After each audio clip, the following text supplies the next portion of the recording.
Good afternoon, everybody, and welcome to today's North Northamptonshire Health and Wellbeing Board meeting on the 23rd of June. This is literally a very warm welcome today, and I'd like to start by saying that if anybody needs to get any water, we will be having some breaks throughout today's meeting, but there is plenty of water just at the end of the chamber. If you need to go and get it, please feel free just to pop up and go and collect it. I'm going to start with apologies for absence, agenda item number 1. So, Lisa, can we have the apologies? Certainly. We have apologies from Colin Foster from the Northamptonshire Children's Trust. He will be represented by Luke Impey, who's running a little bit late but will be on his way. Michael Jones from the East Midlands Ambulance Service. Johnny Bugg from the OFPCC, who's represented by Kelly Connor. Jonathan Cox, Trevor Shipman, Superintendent Carl Wilson, Philip Pells, Samantha Fitzgerald and Sarah Hillier. Thank you, Lisa. We'll note those apologies, and welcome to those people who are substituting for those that can't be here today. We'll move on to agenda item number 2, and that is notification of requests from members of the public to address the meeting. And I've been notified that there are no such requests to address the board today. On to agenda item number 3, which is declarations of interest. And I invite board members to declare any disclosable pecuniary interests or non-statutory disclosable interests in items on today's agenda. If a board member declares such an interest, they must remove him or herself from the whole of the agenda item. When declaring an interest, board members are asked to state the item number in which they have an interest, the nature of that interest, and whether the interest is a disclosable pecuniary interest or non-statutory interest.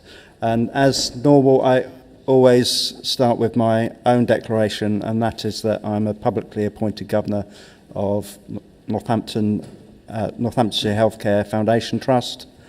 So I'd like to invite any other declarations of interest in today's item. Councillor Jenny Bone. Thank you, Chair. So I'm going to declare that I'm an appointed Governor KGH. Secondly, I work for a care home. And thirdly, I also work for DHU Healthcare. Thank you, Chair. Thank you, Councillor Bone. Those declarations are noted. Are there any others that need to be disclosed on agenda items for today?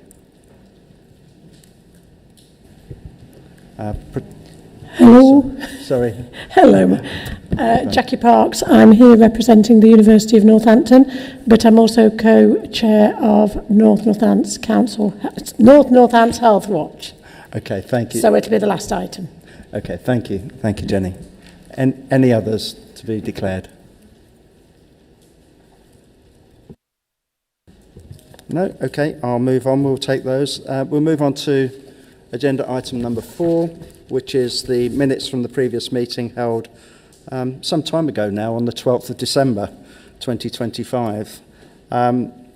So I'd like to invite board members to raise any items of accuracy or any details that they think should be amended from those minutes.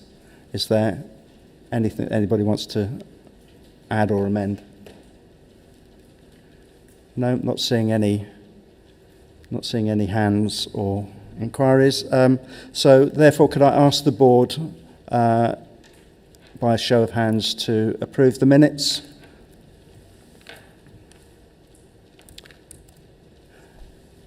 Are there any against? And are there any abstentions? No, well, thank you very much for that. I will make sure that I sign those minutes as a true and accurate record. Moving on to agenda number 5, which is the action log update. There is one action that's ongoing, and in relation to action number 31, 0326/03, I can announce that action log item has been completed. So nothing else to add to that. We're whipping through the agenda. It must be the hot weather, I think. So we're up to agenda item number 6, which is my chair's introduction. So I'd like to once again welcome everyone, including those watching on YouTube channel. It's good to see those of you who are attending for the very first time today. The board welcomes Councillor Jenny Bone and Jonathan Carvetta, who are newly appointed to the board, so a very warm welcome to you both for your first meeting, and we look forward to working with you in the future. I'd also like to welcome the co-chairs of Healthwatch North Northamptonshire, Pratima Dattani and Jackie Parks, who are on the board, along with Councillor Gillian Mercer and Rashmi Shah, and also your lovely dog, Ben Rashmi, who's also very welcome to attend. So, for accessibility purposes, it should be noted that an attendee Rashmi is registered blind, and the presentation slides will be verbally described to ensure their full participation in today's event, or meeting, should I say. To make sure that everyone is comfortable on this very hot day, I've scheduled 2 hydration breaks in line with World Cup formalities. If there are any tactical changes that are required for the meeting, then please feel free to huddle around and give me some sage advice if we think it's all going a bit awry. If anyone feels unwell during the meeting, please do let us know.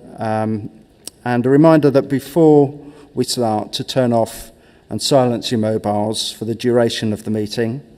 There are no fire alarms during this meeting, so if the alarm sounds, then please leave via the fire doors at either end of the chamber and vacate the building using the stairs. And we encourage all board members to contribute to discussions today, but please do raise your hands in the first instance and wait to be recognised by myself before speaking, which ensure that everyone is clearly heard, and it does significantly help out our minute takers. So if you can bear that in mind. Okay, on to agenda item number 7. This is our Northamptonshire Health and Wellbeing Strategy and our focus on financial resilience. The Northamptonshire Health and Wellbeing Strategy was approved at the Health and Wellbeing Board meeting in December 2025. And this report is to update the Health and Wellbeing Board on progress and developments with the Health and Wellbeing Strategy Programme on financial resilience. I'd like to invite Kerry Pennell and Paul Williams to present the report. Thank you, Chair. Hopefully everybody has had a chance to look through the introductory report and also the actual theory of change document. So I'm just going to provide some headlines which hopefully will lead in to some questions and discussion. So the purpose of the report is to update the board on the progress and developments under the Health and Wellbeing Strategy Programme on financial resilience, as the Chair has said, and in particular introduces the new theory of change which has been developed by the voluntary community faith and social enterprise sector in North Northamptonshire, led by Accommodation Concern, and that piece of work has been co-produced with residents with lived experience and a wide range of local organisations. Members of the board will recall that back in December 2024, I brought a report which outlined the impact that financial resilience can have on health and well-being, introduced some national research and local data which underpinned that statement, and gave some examples of current activity at that time across North Northamptonshire, delivered by, for example, our really important financial resilience advice agencies, Support North Northants, the Adult Learning Service, the Holiday Activity and Food Programme, coordinated by Northamptonshire Sport, and activity undertaken by the Council, which tackles poverty and seeks to increase financial resilience. The board also approved the recommendation for us to co-produce with the wider voluntary sector and residents a theory of change and that sought to identify short, medium and long-term outcomes to improve the financial resilience of residents and to set out key drivers, enablers and the activities that might be required to deliver against objectives. So that theory of change was delivered, the project was delivered at pace between December 2025 and April 2026 this year, and co-production was at its heart. 2 larger co-production workshops followed by 4 smaller thematic focus groups were held and facilitated by Accommodation Concern, and I know there were lots of other conversations around those sessions as well. And the focus groups in particular looked at delving deeper into priority areas that had emerged from the earlier sessions, covering things like benefits, crisis support, debt advice, mental health and wellbeing, and employment and skills.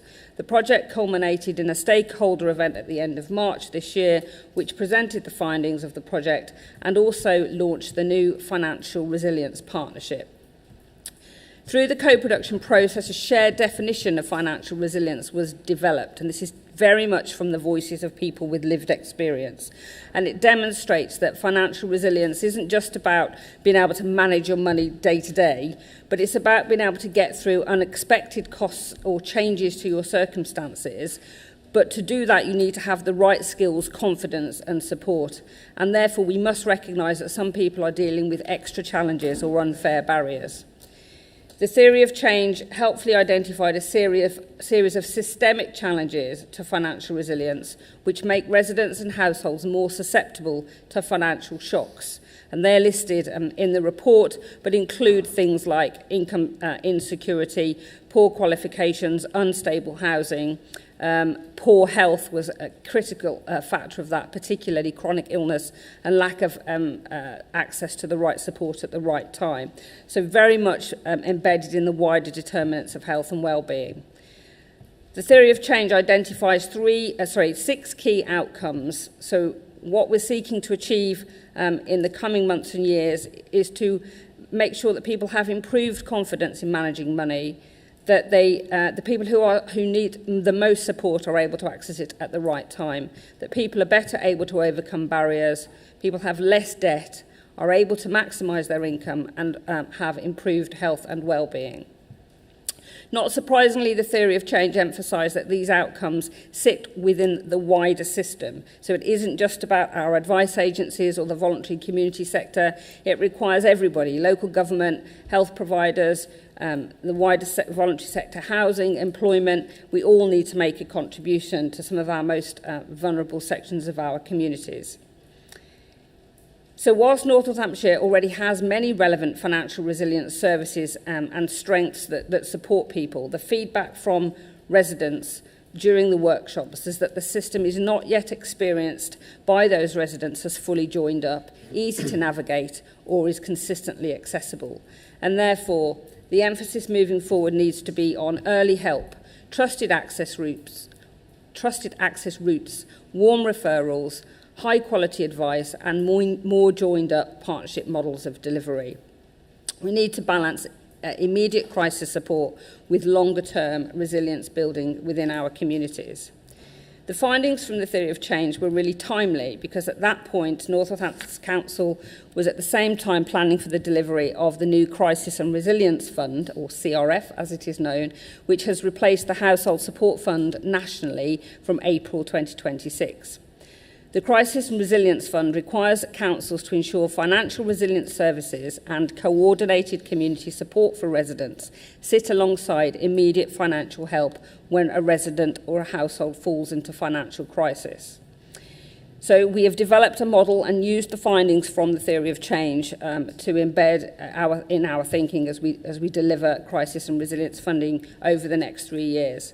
And as a result, the voluntary, community, faith and social enterprise sector is being asked to provide a coordination service to assess residents who are referred by the Council's Crisis and Resilience Fund triage team, whether those people are eligible for a crisis payment or not. And this is to help determine the need for and to facilitate access to wider support and to make warm introductions for those individuals and households to financial resilience services.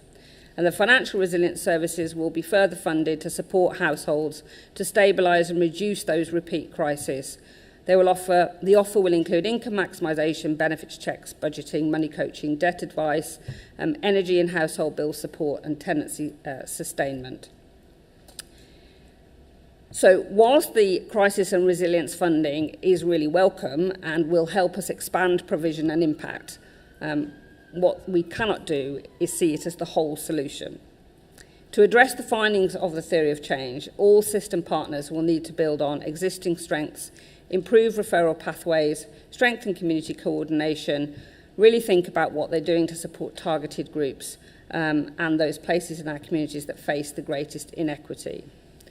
The Financial Resilience Partnership has been established, and in its first year, it will be focusing on prioritisation, alignment and early action, so looking at gaps identified through the theory of change work and then developing themed work streams to get the right people around the table in order to guide where the work needs to go in the coming months and years.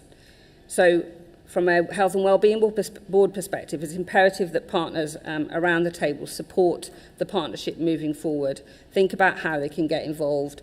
Please take away the theory of change and make the report and make sure it's socialised within your own organisations, and think about how you can support the partnership in its endeavours moving forward, because we all have a role to play, and that's what's set out in the recommendations. Thank you very much, Chair. Thank you very much, Kerry, for that very comprehensive run-through. I'd like to open to the board any questions that you may have about Kerry's report. Pratima, over to you. Chair, thanks. Thanks, Kerry, for the report. I just want to commend John Perry, who led the theory of change work at Accommodation Concern. He's pulled off a really good piece of work. So we're very proud of it in the sector. And also just commend the council in waiting for that before they made decisions on the Crisis Resilience Fund. If it all pulls together and joins up, we're hoping that people can get really good local services that are desperately needed out there, particularly around cost of living, that we've been kind of waiting to kind of coordinate a whole offer. So I think it's just generally a really good piece of work, joining up investment against the planning of what we need to do for communities. Thank you, Pratima. I think that's a very good point, very well made. David, over to you. Thanks, Chair. Thanks very much. Great to read it, and echo Pratima's thanks to Accommodation Concern for their leadership with it. Just a couple of questions. One, I'm guessing this driver diagram is the thing that you would want circulated amongst partners to try and help. Okay, that's helpful. It might be actually useful just to circulate that outside the document. Actually, that might make it kind of useful to kind of just send it around as a comms piece if we don't have it. And then just a question on planning. I could obviously see reference in the document around employment, and I have to say it didn't feature as writ large as much as I might have expected it to. And I wondered whether that was because the underlying data about employment in this county is strong and people have got very sustainable employment, 0-hour contracts are kind of at a minimal, those kind of dimensions. It didn't feature as large as I would have thought it would in terms of the stability of people's employment, if that makes sense.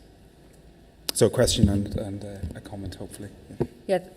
Thanks, David. Yeah, I think it's a really good idea to extract the relevant diagrams and do a comms piece, so we'll take that away as an action and work that up with Accommodation Concern.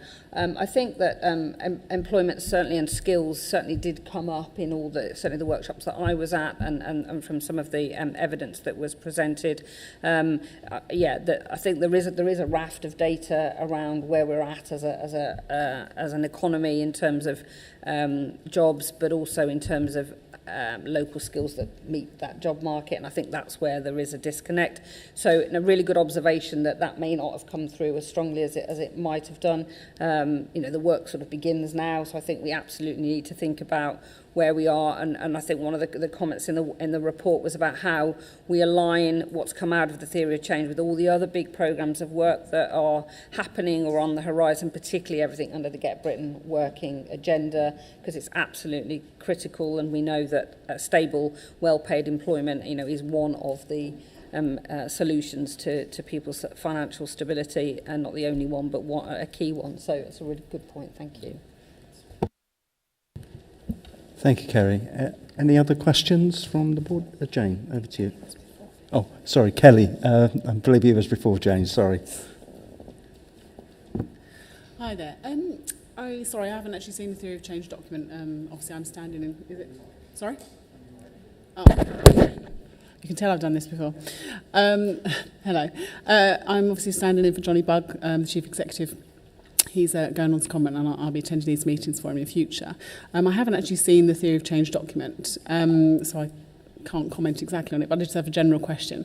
I appreciate the subject matter's vast. Does it cover specific groups of people? Because obviously people have different needs. So does it look at women? Does it look at like people in the criminal justice system, for example? Or is it more generalised across what the communities need? So there was quite a lot of desktop studies that were done at the early start of the process, and obviously there's a lot of national research which would demonstrate what are the most vulnerable groups in relation to financial instability and financial shocks. So that is set out in the backdrop to the report. Some of that, because obviously when the workshops were held, it would sort of depend who was in the room in terms of what sort of experience people brought to the table. But yeah, the data sets are all there, and so traditionally there are our more marginalised groups are more at risk of financial shocks, particularly people leaving prison, our traveller community, etc. So that is all documented in the report. Thank you. Thank you. Jane, over to you. Thank you, and thanks, Kerry. And just first thing I wanted to say was thanks to the enormous number of organisations that have come together around this piece of work. I think anybody who's read the report will see just how cohesive North Northampton is in terms of people coming around this issue. I think it's really important. And of course, I'm bound to say, pivotal to health and wellbeing, financial resilience. It's great. And I would echo what Pratima has said about the council holding on around the Crisis Resilience Fund and how we weave that in. I think that's really key. One of the points I was going to make was about the art of this work as much as the science. Is we've got so many opportunities coming up to work together in different ways. We're going to come on to that later on in the agenda as well. But it's about how do we integrate the kind of support that people are asking for that's been really, really obvious in this work. How do we get that right so that when we are supporting our colleagues, for example, in general practice, who are going to be seeing lots of people who have significant issue with financial problems and for whom that is impacting on their health. So how do we make sure we get that joint working right, particularly with some of our health colleagues? It's well embedded in lots of different areas, but perhaps we could do it differently and trial some of that through the neighbourhoods working. Thank you, Jane. Dr. Podgy, over to you. Yeah, thank you. I really enjoyed reading the paper and I loved the scheme at the end. I wonder, you describe very well the why we need to do it and is absolutely subject for this board. I wonder if there is any any suggestion, where do you see the role of primary care, for example? Where can we get actually doing something to support the project? Yeah, I mean, I think it will be the Financial Resilience Partnership will be looking at more detail about the how. However, I think there are opportunities, as Jane has said, as we're thinking about neighbourhood health and we're thinking about Pride in Place, for example, and also linking that into Crisis and Resilience Fund activity, which is imminent because we're obviously having to deliver it as of next month. And so I think there's an opportunity for us to link with primary care colleagues from the council perspective about how we make sure that you are cited on what the Crisis and Resilience Fund is there for and can do, and what those pathways are into that for people that you might be seeing on a daily basis. So again, we'll take that away as an action. Thank you. Yeah. Chris, over to you. Thanks, Councillor Benworth. Kerry, it's just you mentioned about early intervention in your presentation. I was just thinking about the workforce that's out there. So to use an example, the Holiday Activities and Food Programme, about 45, 50 providers in Northamptonshire, probably somewhere between 5 or 10 instructors or leaders in each providers. So that's sort of, workforce of 250 to 500 people that perhaps through a bit of briefing might be able to act as that sort of early eyes and ears on the ground, amongst many others, I'm sure, but just a thought. Thank you, Chris.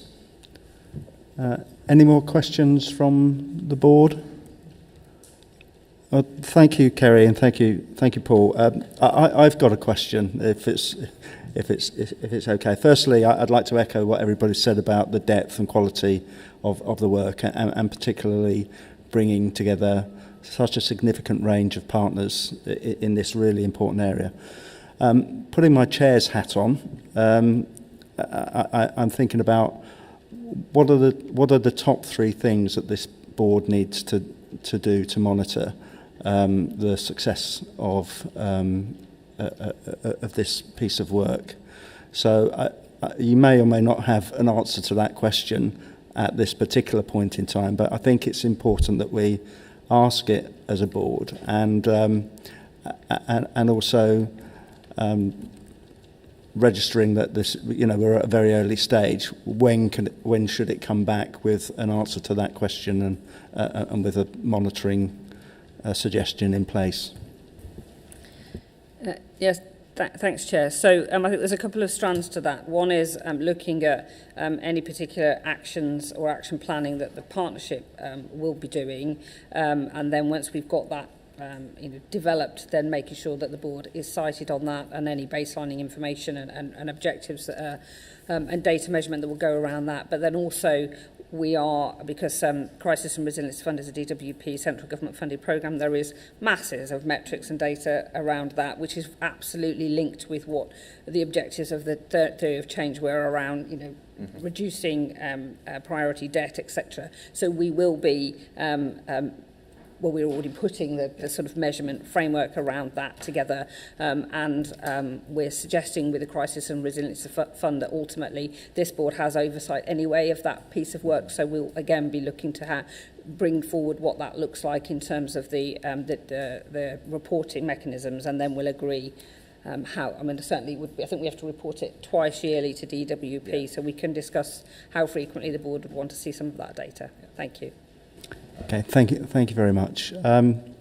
Welcome, Prince. And so we'll if there's no other questions, we'll wrap that item up. Kerry, is there anything else you want to say? Just to say, I'm silver today, so I just need to run out and do a heat-related call, but I'll be back. Okay, thank you. Okay, the board is asked to note the progress on the financial resilience strand of the health and wellbeing strategy. I think looking around the room, we've all had a thorough discussion about that, and I'll bring that item to a close. So we'll now move on to agenda item 8, which is the SEND Priority Action Plan and the Local SEND Reform Plan. We now move onto this report, and this item provides us with an update on progress since it was last presented to the board in March 2026, including key achievements as well as the challenges that remain. It also outlines recent work to develop the local SEND reform plan as required by the Department of Education. Jane will introduce and then we'll invite Jessica Conway and Elizabeth Papworth to present the paper. So, Jane.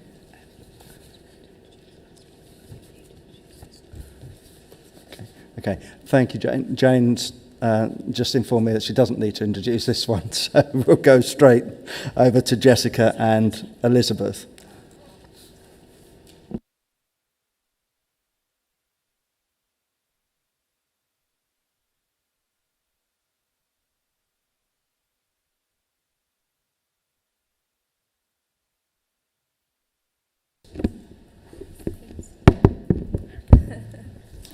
Hello, nice to meet you all.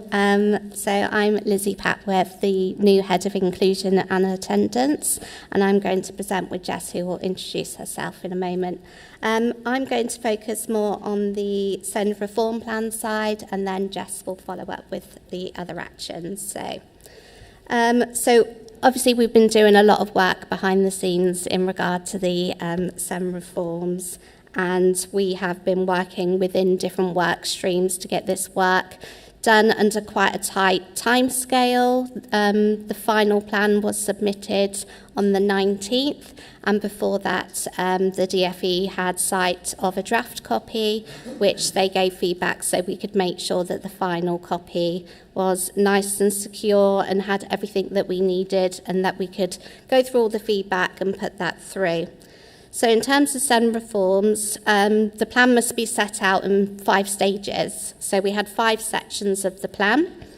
The first being vision and goals, and that all had to be aligned to the school's white paper. Strategy, so that was a 3-year system blueprint. So we had to have a fully fledged experts at hand offer. So I led on that work stream.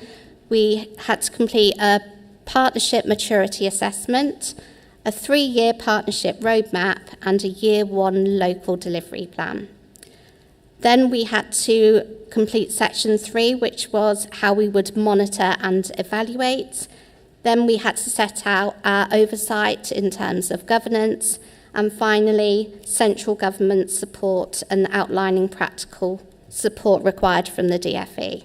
So all of the work streams came together. We've submitted the plan, and the plan centres on a tiered approach. So the plan aims to drive stronger inclusive practice and early intervention with a focus on effective long-term outcomes. So we have worked with colleagues from education, health, parent carers, within the dedicated work group, so it was co-produced from the start. So we've had lots of people coming together. And I think once it's been approved, so we'll find out in September, local authorities with a SEN deficit, such as North Northamptonshire, will be eligible for a high needs stability grant, and that will cover 80% of the high needs budget. So I think that's really important that, you know, this is going to be crucial to what we can deliver. And I think September seems quite a long way away because we're all quite eager to get started, but actually it will soon be here. So I'm going to pass over to Jess, who's going to go through the other plans. Hi everyone, I'm Jessica Conway, the new head of SEND for North Northamptonshire, and I have been in post now 10 days, which seems like 10 years. 1 week before the submission of the SEND reform plan. However, absolutely delighted to be here and join at a time of change and join all of this hard work thus far. We note the issues on page 106 to 107. However, within the SEND reform plan, we have demonstrated commitment and submitted a transparent overview of our current position, strengths, risks and priorities, and how they will be implemented. And as Lizzie shared there, this is through a thorough consultation process, which was key. We know from our reform plan, but also nationally, which we know it is a significant topic of interest at the moment, that the centrepiece of the reform programmes is the expert at hand model. And secondly, really, it's inclusion and meeting needs in mainstream and mainstream capacity. And we also know, and it linking to what was mentioned earlier on, is that stronger partnership working. And it's a real opportunity now to sit back and reflect and work on this new SEND reform plan. The governance structure in terms of the SEND reform plan will be the same as the priority action plan.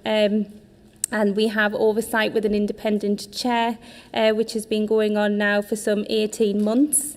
And although that we will get the government agreement from September, actually implementation of part of the reform plan has actually already begun. So just to share that as well. We have got 2 strands working alongside, which is actually very interesting to join this local authority. You have got your priority action plans, but also there's the SEND reform plan as well, and in time hopefully aiming to merge them together. But a lot of hard work going on behind the scenes. Thank you. Thank you, Jessica, and thank you, Elizabeth. Open it up for questions from the board. Prince. Thank you, Chair. Chair, if it's okay, because I know you've already touched on the financial resilience before I walked in, just at the moment, but I don't know whether it's okay. I've got a question and then a follow-up question for the financial resilience. I know if it's okay for me to I think Kerry's here, so if I can go ahead and just... Yeah, so just so that I understand, you want to ask a question about the previous item and then... That's correct. And then come on to this. That's correct. So Kerry's still here. Are you happy to take that question, Kerry?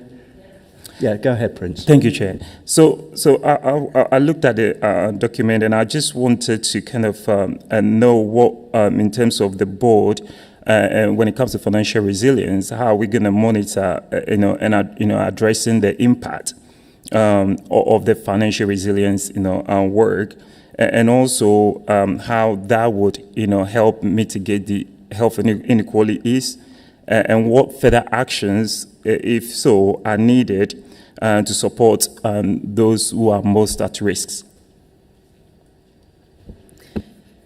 Yeah, thanks, Prince. So the Financial Resilience Partnership will be developing the sort of detailed action plan around the next steps. They're going to start with a bit of a gap analysis because they've done some mapping of services already, but obviously with the new Crisis and Resilience funded services coming on stream as well, they'll factor that in. So there will be some actions to meet objectives that are defined a bit more clearly, and then there'll be some baseline data in terms of where we are currently, for example, in terms of number of residents in priority debt, and then we'll be able to track impact over time. We have to do that from a Crisis and Resilience Fund perspective anyway for DWP against the objectives of the Crisis and Resilience Fund.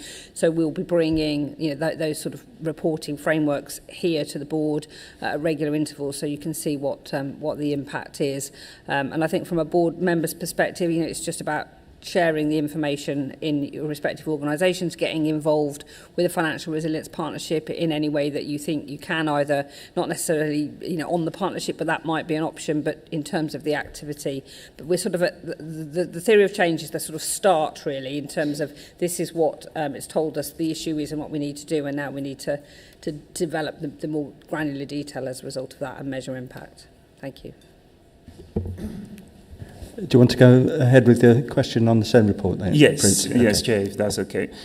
So I just heard you mention about a stronger inclusive practice when it comes to the SEN, and I just want you to kind of, elaborate a little bit on that. What was the composition of that stronger inclusive practices? Yes, I'll do part one and then I'll pass it across to Lizzie. But in terms of strong inclusive practice, I think the key area of this is that expert at hand offer, and that is working closely, and schools will have wider access to educational psychology, speech and language therapy, occupational therapy and specialist outreach services, with the key aim and intended impact really is to upskill and build confidence within our school staff to meet those needs within local mainstream settings so our children and young people can access their local community school or setting. So it's really the experts at hand offer. The other one would be looking at that. That links very closely then to meeting needs within mainstream. And it also links very closely to that stronger partnership working across out with our health and social care and educational colleagues. Prince, happy with that? Sorry, shall I just... Sorry. Is it okay to add to that?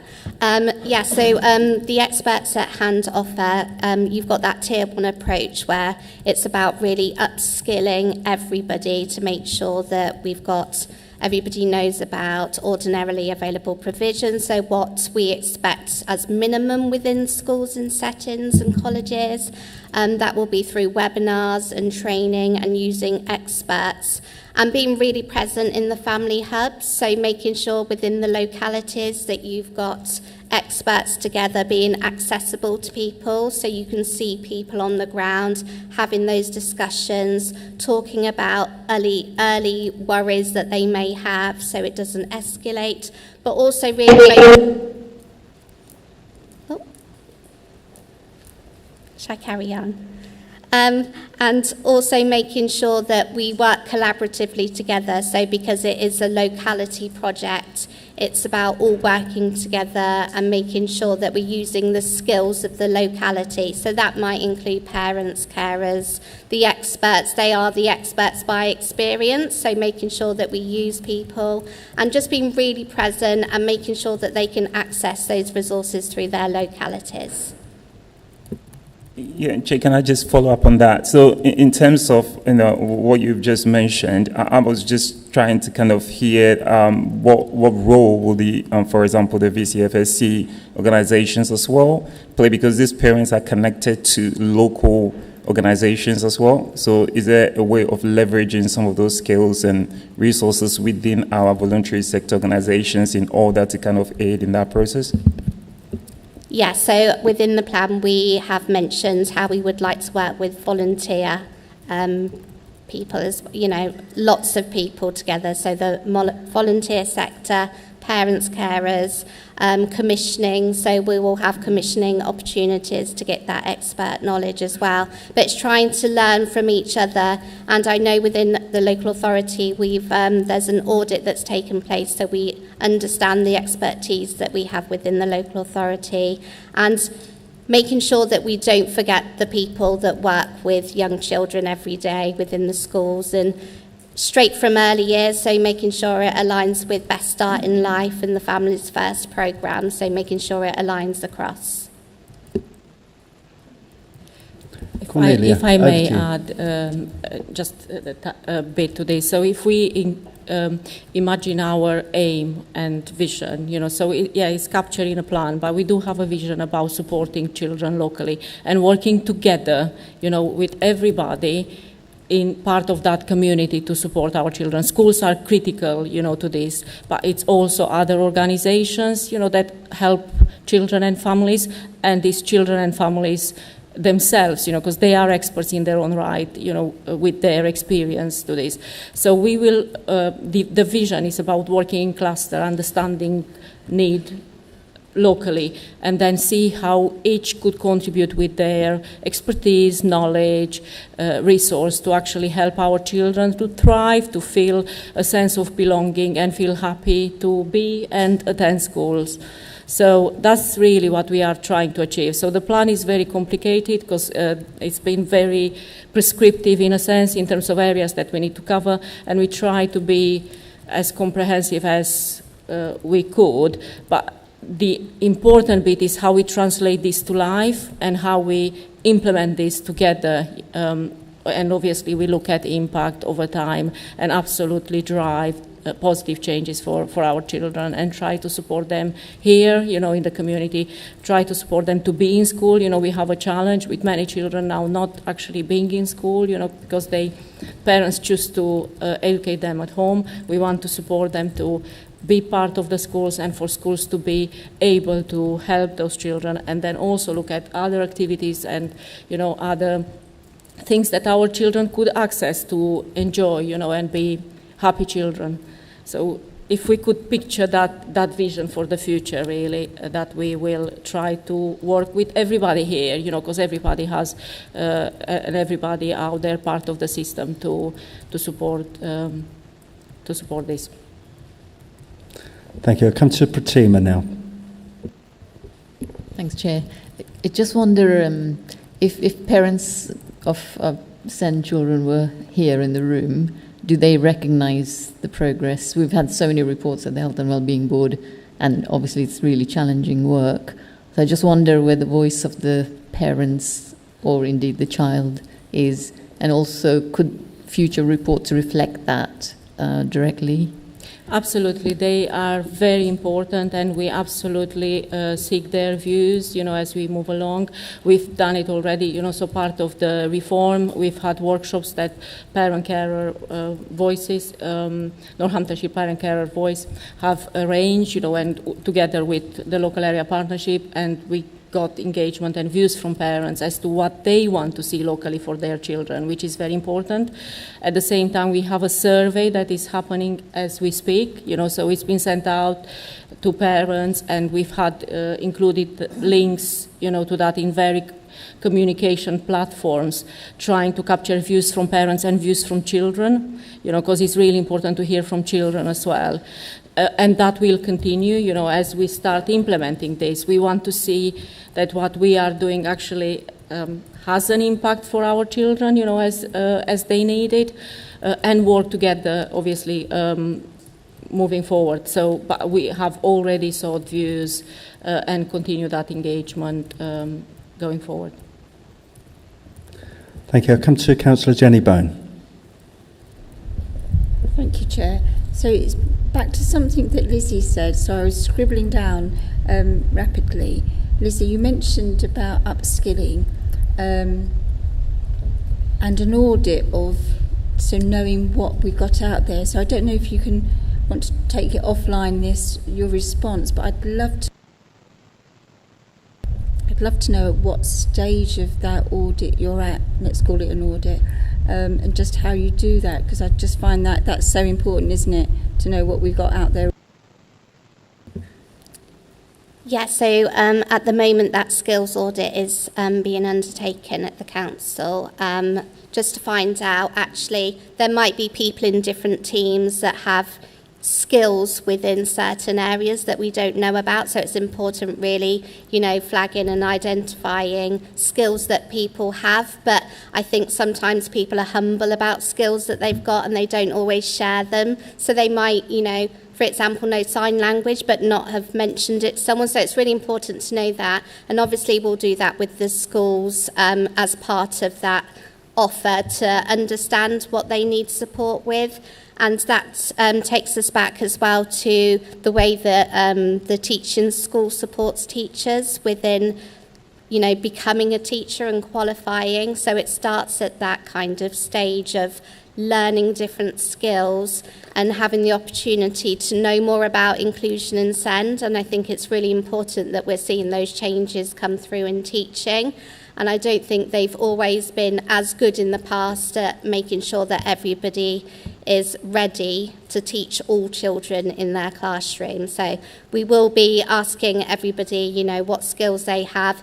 And, a lot of parents and carers and children as well have skills that can be easily shared. So I think it's about knowing skills across the board within the localities and really opening that out to see what experts they're experts in their own right as well. So the word professional, we kind of thought that actually experts at hand, they're not always professionals in that area, but we would see an expert in having lived experience and that experience with their own children, with family members, with schools. So I'd be happy to share that with you after as well. Can I? No, thank you, Lizzie. That's just perfectly explained, but thank you. Can't agree more. Thank you, Jenny. Any other questions from the board? Sorry, Prince, back over to you. Yeah, just a quick one. In terms of capturing and reporting on underserved communities and children, especially within minority, families with SEND and that are not forthcoming, and what strategies and what kind of blueprint is going to be around to make sure that we get those voices as well embedded within. It will be good to kind of see how that is being captured. Just to double check there, Princess, was that with minority groups? Yes, so within working with our parent carer forum, and I'm sure that others might want to come in here, but we have got a really robust board that we report to, but in terms of that consultation process where we have gone out to different minority groups, but I'll just pass it over just in case. So we do know, and you're right, so there is a challenge, with making sure that everybody is engaged. And actually, even in terms of special educational needs, that could be a challenge in itself. So we try to make sure, in terms of how we design survey, how we create those platforms for communication, that they are easily accessible to people. We also have, obviously, the digital offer, the local offer to share information, and we also offer opportunities for people to meet in person, to make sure that opportunity is there. There is always room for improvement, and we generally actually, just looking at the participation in surveys and these events, we would like to see more parents coming forward from all, backgrounds, minorities in particular. So we would be more than happy to hear from you if you have any ideas, suggestions as to how we could encourage, better participation, because we do see that increasing, but it's probably at lower pace that we would like. We would like to work more collaboratively together, and any suggestions would be more than welcome. Just to say, I'll be happy to kind of help you on that side, so that's good. Thank you, Chair. Thank you, Prince, and thank you, Cornelia and Jessica. And I'd just like to echo what we've just seen there, which is what this board for me is all about. It's about having these discussions. It's about having different groups of people and organisations around the table and being able to willingly work collaboratively to actually deliver better outcomes. So I think I've just witnessed there an ask, an answer, and then some action going forward. So for me, that's really what I want this board to be about. If there are no other questions, I wanted to thank Elizabeth and Jessica. I've got one question myself, and I try not to do this, but I can't help myself if it hasn't been answered around the table as we go forward. But for me, what are the key risks that could derail what we're doing over the next few months? Shall I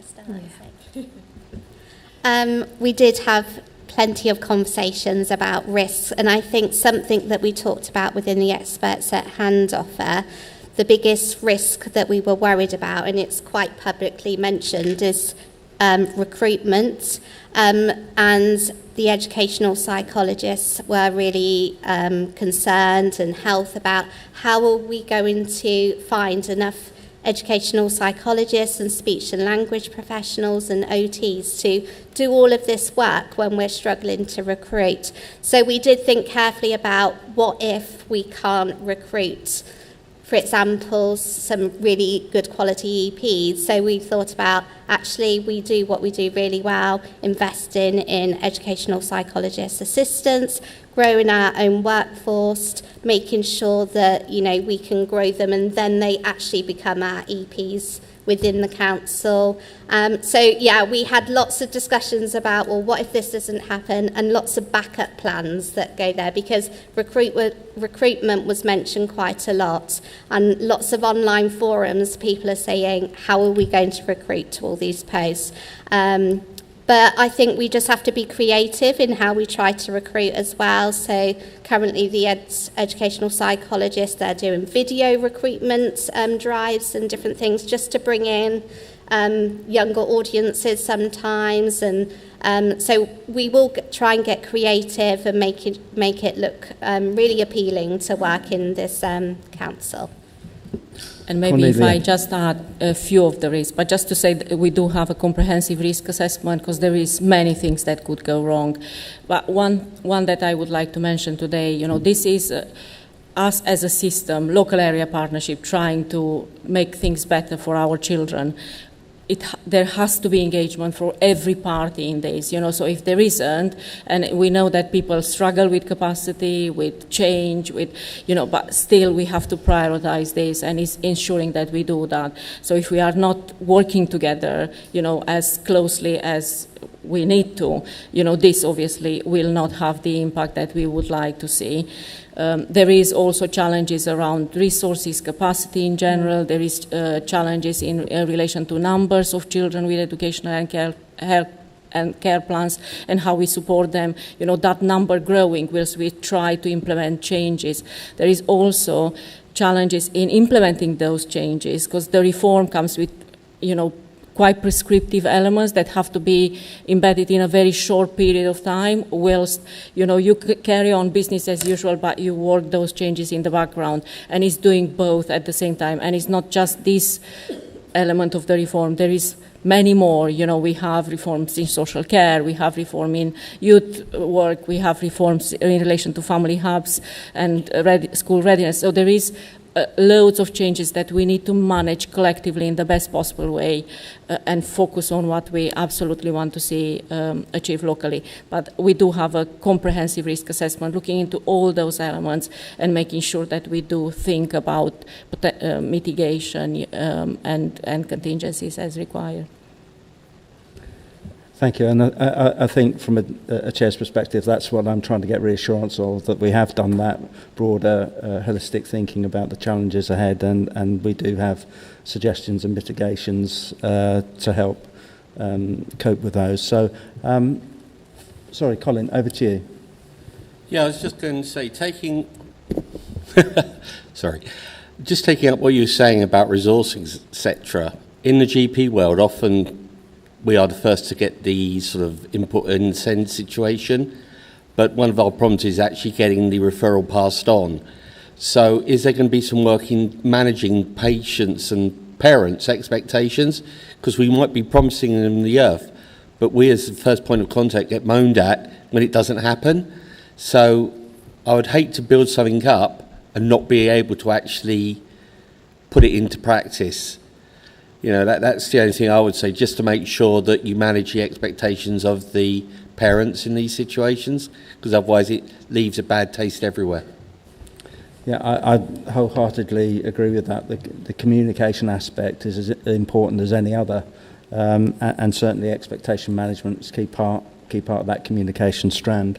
I don't know if anybody else wants to come in, but I think that's very maybe just to good say point. that they are key partners in this, and obviously Parent Care Forum are absolutely, you know, critical to this, and that's and we do have Sendias at the same time, you know, so managing that relationship, you know, with parents and making sure that they are part of this, and any messages are written in a way that makes sense to them, you know, with obviously very, very clear in terms of what's on offer and how they could contribute to this as well. So absolutely, that is a primary consideration, you know, because that's what we hear, you know, for parents and for children. And just to come in there and just to echo what's been said there, every child does matter. We have in Northamptonshire, as mentioned, a large number of children and young people with an education, health and care plan. And what underpins that is some very strong statutory processes. It's also very high on the agenda politically, and not just that, but every case is specific to that family, and every circumstance is different and ultimately can be very difficult. And linking it to capacity, etc. I note points which were really well said around the communication, because I think sometimes as a parent you can sit there and think, what do I do? And then you go to your GP. And it's very difficult for all. So that's just to echo the joined-up approach here, which is ultimately the main part to make this SEND reform plan successful. But the statutory processes around the education, health and care plan, which is very topical, continue. But we do have a high number here.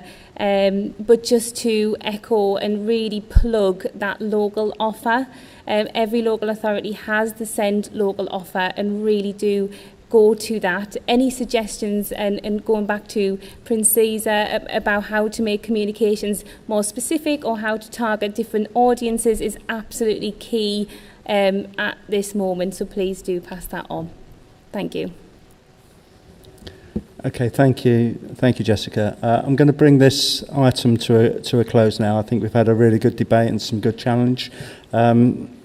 The board is asked to note the progress that's been made and consider the ongoing delivery challenges, and to take assurance from the direction of travel set out in this report. And I think we've all been able to do that, and particularly Jessica, thank you. In day 10, that was a very good a very good performance. You picked up things pretty quickly, so I'm very impressed.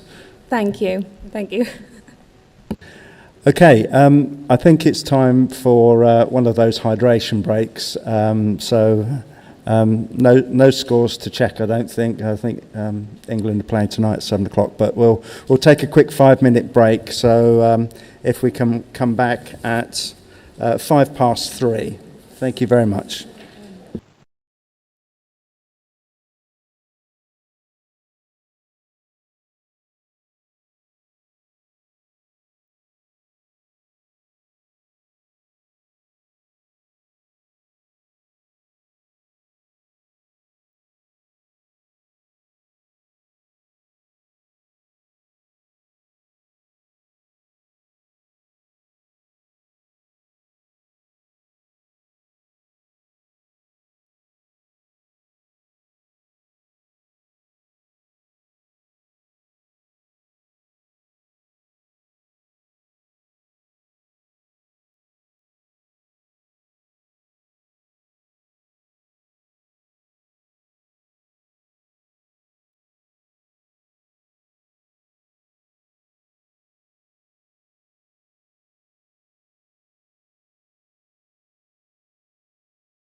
Thank you, everybody. We'll resume the agenda. Hopefully everybody's had an opportunity to get some water and a bit of a leg stretch. So we're going to move on to agenda item number 9, which is the digital innovations in adult social care. For this agenda item, we turn to the subject of how AI can be used in an innovative way to support our adult social care services through early intervention, demand management, and improved flow through the service. I'm going to ask David Watts to introduce this item and then hand over to Laura Sinclair. Thank you, Chair. And I'm pleased to welcome Laura, who's our Head of Therapy and Principal Occupational Therapist, and her colleague, Pedro Santos, who's our Adult Social Care Digital Lead, and doing a lot of our innovation work around adult social care at the moment. We think that this work reflects our ambition to use technology in a way that strengthens rather than replaces professional judgment, supporting our workforce to make better, faster and more consistent decisions, and ultimately improving outcomes and people's access to services when they need it, which is something which probably all of our organisations have to consider doing at the moment with financial and demand pressures that we're facing. And we think that artificial intelligence, when used well, offers a real opportunity to enhance productivity, target resources more effectively, but also enable us to personalise care as well. But we also need to be clear that it's not just about innovation, it's about providing assurance to people. It can be quite scary coming into contact with chatbots and things which aren't what you are used to. So you're going to do a little bit about the ethical elements, how it aligns with us, how we make sure that it aligns with our statutory duties, safeguarding responsibilities, but also our commitment to person-centred care. So I'll hand over. It's your first time here as well, isn't it, both of you? So welcome to the Health and Wellbeing Board. To put the microphone up. And as you've seen, they're a lovely bunch to work with. So brilliant. Thank you for the introduction and thank you very much for having us. So as David mentioned, this is about our journey for AI, into AI with adult social care, and it's been quite an exciting, fast-paced journey. As I'm sure many of you are aware, AI has taken off, particularly over the last couple of years. And we are really keen that that is part of our journey, but in a really safe and kind of a sustainable way. So we're not going to go through the slides in loads of detail because I'm really conscious of time. But if there are any questions afterwards, we'll be more than happy to answer them. There's just a lot to fit in. And we want to do the fun bit, which is a demo, which I've been told we're going to try live. So I'm not sure how that will go, but bear with us. If not, we do have a backup, so we can just play a kind of example as well. So I don't have to probably tell you that demand is a real challenge, exceeding capacity across all services, not just in adult social care, but across health and partners as well. Coupled with resource and funding that remains really stretched, and also the ambition to move towards prevention, which adds additional pressure onto a workforce that already has a lot of demand on it. We end up seeing longer waiting lists and delays in people receiving the support we want they require. So we need to think of ways to be creative. We need to think outside the box in terms of how we can manage that demand coming through the front door. So Magic Notes, I was just going to say, Magic Notes was our first kind of opportunity to integrate AI into working practices. And it's been rolled out so far across all of adult social care with a really positive response from our workforce. For therapy alone, Magic Notes has contributed to assessments increasing by 14% since the rollout. So that's huge and something we're really excited about. But we wanted to go one step further with AI. We wanted to explore how generative AI could support us in this journey as well. So we worked in partnership with Beam, who are the company that provide Magic Notes and develop Magic Notes, to develop a self-assessment tool called Nora.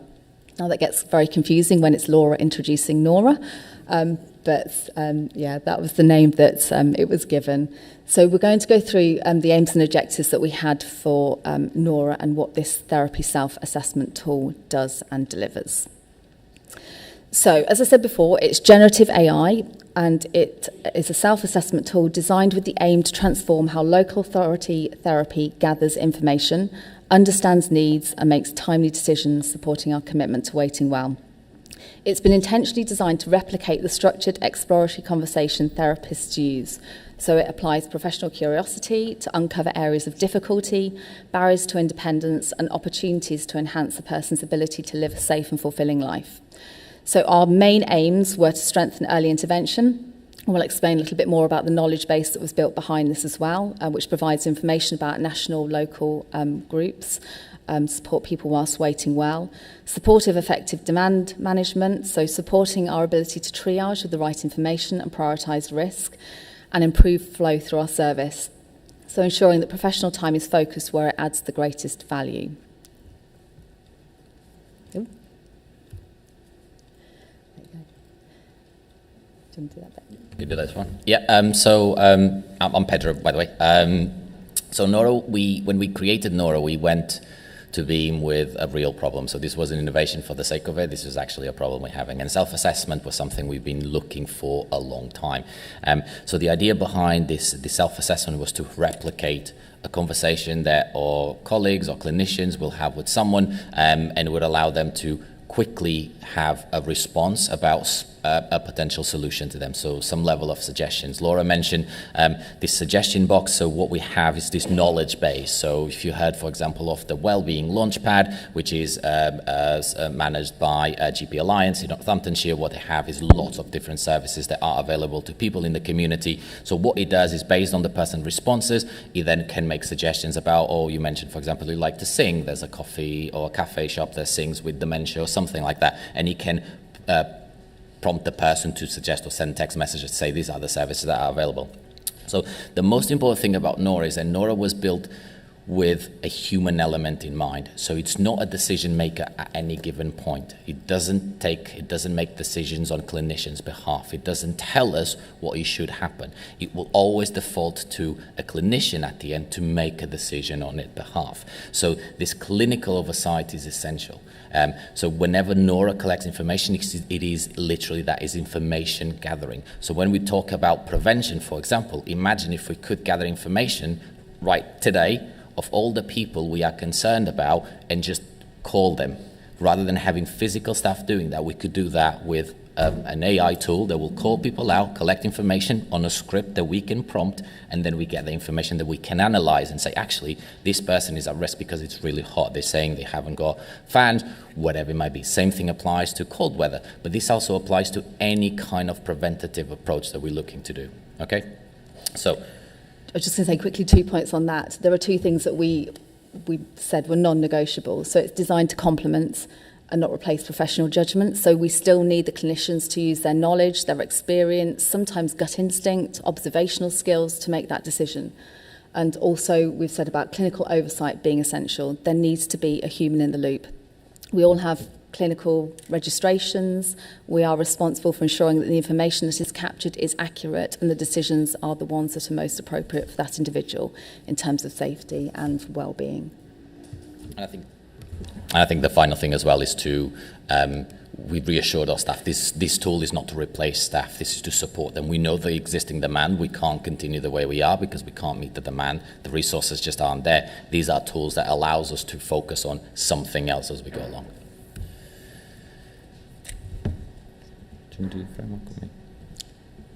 So we've just got the next slide is just the framework that sits behind the conversation. So it talks about consent and transparency, talked about the structured assessment, so it follows the same structure that we would do with our initial assessment, so looking at the environment, the person, their medical history, things that they feel are barriers to achieving that independence, looking at family support, so it will go through all of that conversation. And the follow-up questions are based on their answers. So we used real-life examples that were redacted to kind of train our generative AI in terms of kind of how that conversation needs to progress and what information as a therapist, particularly, we would want to know to support that decision-making. Yeah, he also has built-in risk factors as well. So if there is a safeguarding concern, it would stop, it would ask to transfer the person, it would flag it up, and it will give us, I'll show you a little bit of the back end, it will prioritize and tell us what it looks like. Speaking of the back end, we're going to try and do a live demo. So I'm going to show you what the back end looks like. But first, we're going to try and talk to Nora. We're going to talk to Nora, which is the Blue Badge Nora, by the way. So this is our new version. So this is specifically for Blue Badge. And again, it's a decision. It's not decision making, it's just collecting information. And this only happen when a person is identified that needs additional information from a clinician to make sure that Blue Badge submission is correct. And then a clinician makes the decision and pass it back. So we're going to give it a go. Hopefully everything works sound-wise.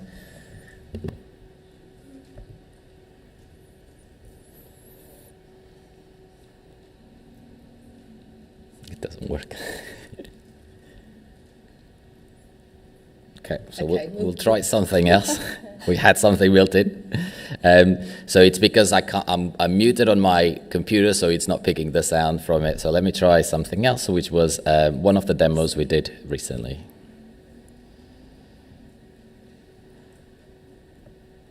Again, there's no sound. Yeah, I have to mute it. Let me try again with share including sound, because this is the fun part. Okay.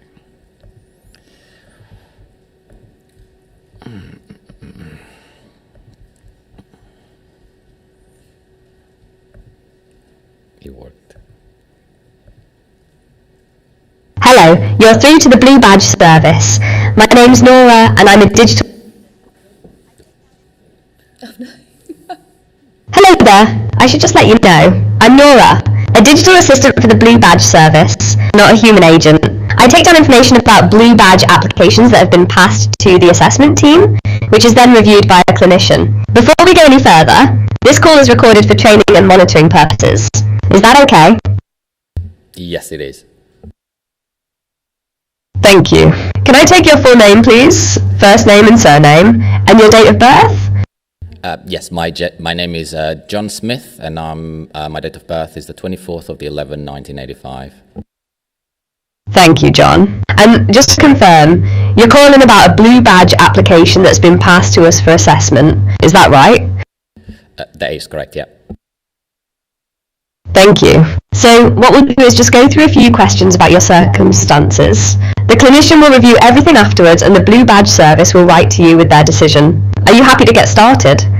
Yes, I am, thank you. Can I ask, is this a new application or are you reapplying? It is a new application. Right, thank you. And can I ask, what conditions have you been diagnosed with? Anything from your GP or a specialist?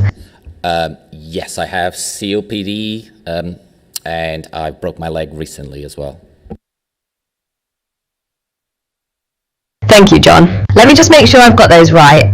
You mentioned COPD, and then something else. Could you say that second condition again for me? I want to make sure I've got it correctly. Yes, yes, I had a fall recently and I broke my leg. Right, okay. So COPD and a broken leg from a recent fall. Thank you for clarifying that. I do need to mention, a broken leg is generally considered a temporary condition, and the Blue Badge assessment looks at conditions that are expected to last at least 3 years. So the clinician will take that into account. But let's carry on and get the full picture. With the COPD, when were you diagnosed with that? About 4 years ago.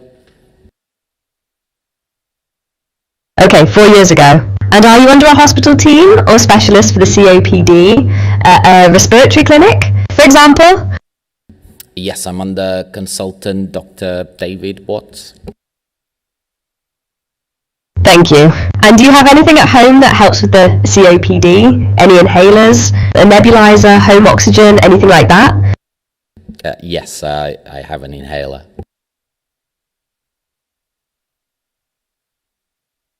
Sorry, I'm going to stop it here. But you can see it would go for a long time.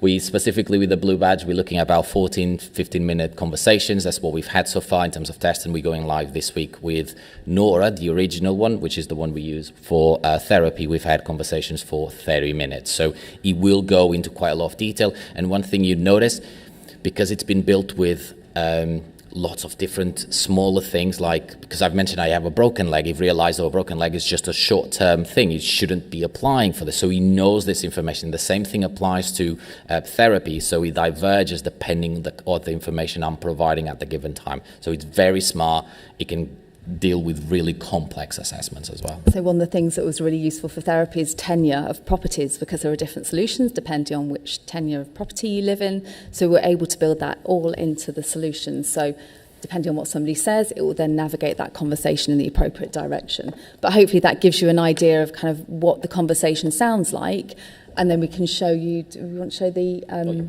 magic notes? Yeah. So it populates the information into a template that we've designed. So for therapy, it would be our initial assessment tool.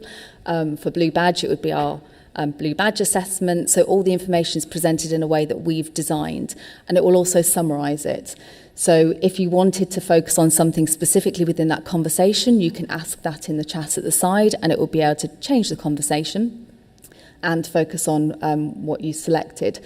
If you wanted to present it in a different language, because English was not somebody's first language, it will be able to do that. If you wanted to write a letter to share somebody the outcome of their Blue Badge assessment, you can just ask it to write a letter, and all that information will be dictated into letter format as well. So the time saved with this kind of the magic notes AI transcription is huge. But it does require checking. It does require the clinician or the social worker to make sure that that information is accurate.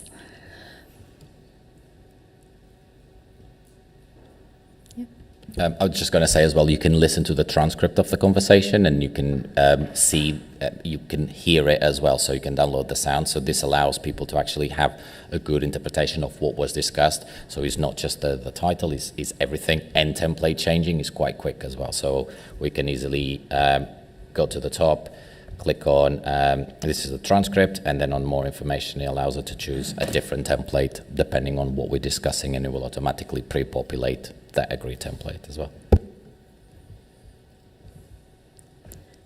Okay, so the next slide was just a case example, just to give you some idea of how we've applied this within therapy. So for this person, they came in with significant difficulty accessing the shower. They had a history of falls and chronic health conditions reported that impacted their balance. So in terms of how we applied this, our admin team contacted the individual to gain consent that they would want to be part of the pilot, which they consented to. The conversation took approximately 12 minutes with Nora, gathering all that information. It was presented, as you saw on the previous slide, from Magic Notes in a kind of lovely, easy-read summary, which allowed our therapist to review it on duty. They decided that actually there was a little bit more information that they needed from this, so it had captured the bulk of what the person was finding difficult, what they felt the solution might be, but they wanted a level access shower, felt a level access shower would best meet their need. But the therapist wanted to check by using 8x8 video calling, which is something else that we've introduced as well. So rather than going out on a visit, which they would traditionally do, the person consented to 8x8 live videoing. The therapist was able to video call. They were able to screenshot the shower area to make sure that there was the right size, get the additional detail about the shower chair that was required, and submit the DFG paperwork request, and the recommendation progressed. So it just shows for those kind of more straightforward assessments, it's getting the team to think of different ways of working so that it frees up our therapists, clinicians' capacity to spend more time with the people that are dealing with more complex situations. So in terms of impact and feedback, these are just figures that we gathered from last week. We'd had 182 people that had been contacted, and 113 consented, which really surprised me considering it's AI, and we felt people would be more resistant to trying it, so I felt that was really positive. I'll let you read through some of the feedback comments that are on the slides, but we've got two clips that we just wanted to share as well that I think summarised it really nicely. I am a new digital assistant. We are collecting feedback to help us improve. Do you have any feedback you'd like to share about your experience speaking with me today? Yes, just that it was much easier and I feel as if I'm talking to a person, so that's wonderful. Thank you. I am a new digital assistant. We are collecting feedback to help us improve. Do you have any feedback you'd like to share about your experience speaking with me today? Yes, just that it was much I am a new digital assistant. We are collecting feedback to help us improve. Professionals who may be able to help. Is that okay? I am a new digital assistant. We are collecting feedback to help us improve. Sorry. All right. We'll get this right. Technology. The relevant team and any other professionals who may be able to help. Is that okay? That's certainly okay, Nora, and I hope you have a very nice chat box day. And I only wish that you weren't AI or you human being. Okay, so I think this is a really powerful one. What she did, and it became really distorted for some reason, is that she wished Nora a very good chatbot day, and she wished she wasn't AI, was human. And I think this is something that we're going to have to deal with, and people will come across it quite often because people are used to talk to humans, and obviously we're asking them to talk to a machine in a way, but what we're feeling and what we have is actually people embracing it as well. So I'll show you this one, which is hopefully will. Just before you go, as I am a new digital assistant, we are collecting feedback to help us improve. Do you have any feedback you'd like to share about your experience speaking with me today? Well, I can't believe it's a machine. Sorry about that. It's not my score at 85. I'm always person to person, but there you go, that's life, it moves on, and we have to try, sadly us old ones, to keep up with it. It's not easy. Thank you. I thought that was a really lovely example of how people are embracing it more so than we probably anticipated they would be. I've just put some challenges and reflections on the last slide. AI can be scary for some people, not just the people that we support, but our teams as well. So there's been work behind the scenes to reassure clinicians that, as Pedro said earlier, this is not here to replace clinicians. You still need that human in the loop, and that's going to be part of our AI strategy that we're developing for Northants in terms of how we want to use it for our social care customers and where we feel those boundaries need to be. So we've got that strong kind of governance and ethics built behind it. It's a very different way of working and a cultural change. I'd said before we need to be creative because we've got limited resources. So I would like to see that this can improve our efficiency within the team to allow OT to branch out into other areas that we don't have an opportunity to work with mental health teams, more with our housing teams, more with children's services. There's no more funding and resources, so we have to think of different ways to do that. And it opens up lots more opportunities. So as Pedro mentioned with the Blue Badge, that's already underway and that went live this week, I think. We're developing an adult social care tool very much like Nora that will support with our reviews because that's been something that's been really challenging for Northants. We're looking at outbound calls as well for feedback. So Nora will be able to can do already outbound calls. We're looking at some of the kind of preventative measures. So, as Pedro also said earlier, if you've got hot weather and you need to be able to send alerts out rather than somebody physically making those phone calls, we can program Nora to do it. We can have a set script that can go out to the people that we feel are most vulnerable, and it can gather that information back so we know kind of where we need to target that resource to. So there's loads going on. It's really exciting, but I think the key point is we've got to stay within those boundaries and be really clear with how we are utilising AI.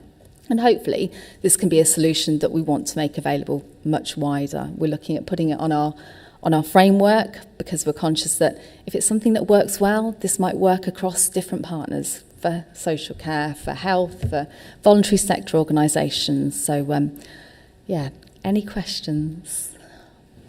Thank you, Laura, and thank you, Pedro. I don't know whether to be excited or scared, to be honest, but I was definitely reassured by your comment about keeping the human in the loop. I think that's very, very, very important of any technological development. I'm going to open it up to questions, and the first hand I saw was Dr. Podges, so I will work my way around the room. I can see everybody's quite excited. Yeah, thank you. It's just your eyes caught mine. No, very welcome. My practice is looking after about 30,000 patients. So we are in week 3 of implementing an AI assistant to answer the telephone. And by week 3, she's already completed 1,500 forms.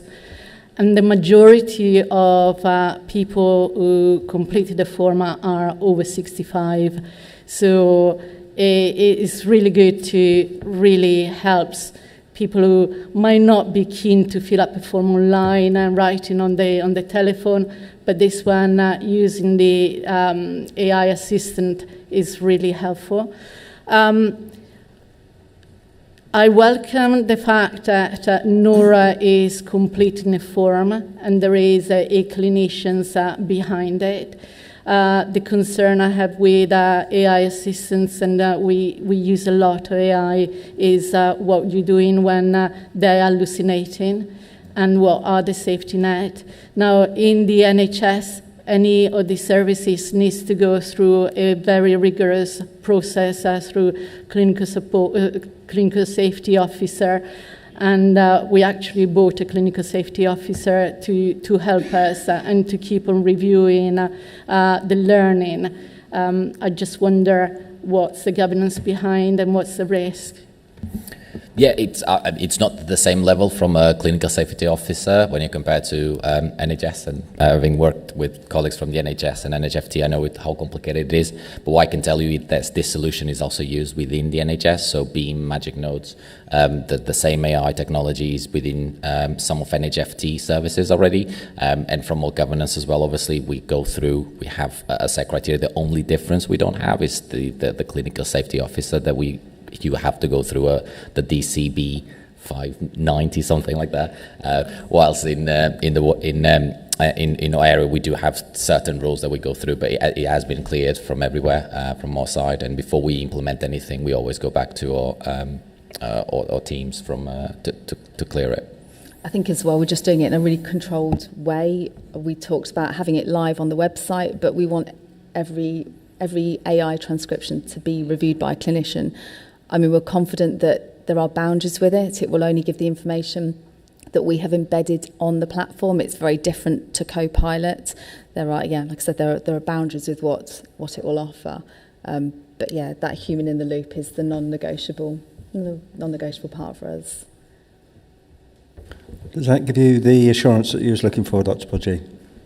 Yeah, obviously it's early stages. It scares me when you're using as a therapy yet, still, I would say, but there is concerns raised about as a therapist, that people will miss that human interactions or become dependent on the AI companion. So two extreme of the risks that we all need to be aware of. Yeah, I think what's worked really well is having our admin team contact people and offering it. I don't want it to be a one-size-fits-all. There needs to be choice where people want to fill in a web form if they choose. They might want to speak to customer service centre, or they might choose to use AI. I think we've got to have lots of different options so that we're not limiting people's access to the service or excluding them. So, yeah, having that initial conversation and gaining consent first helps kind of identify people that are willing to use it.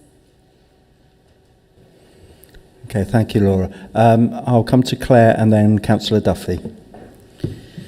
I mean, this is really exciting, and I'm the biggest fan of AI, but I just wanted to know what consideration has been given to those communities that really struggle to access digital tools, for example, the elderly or those with English as a second language.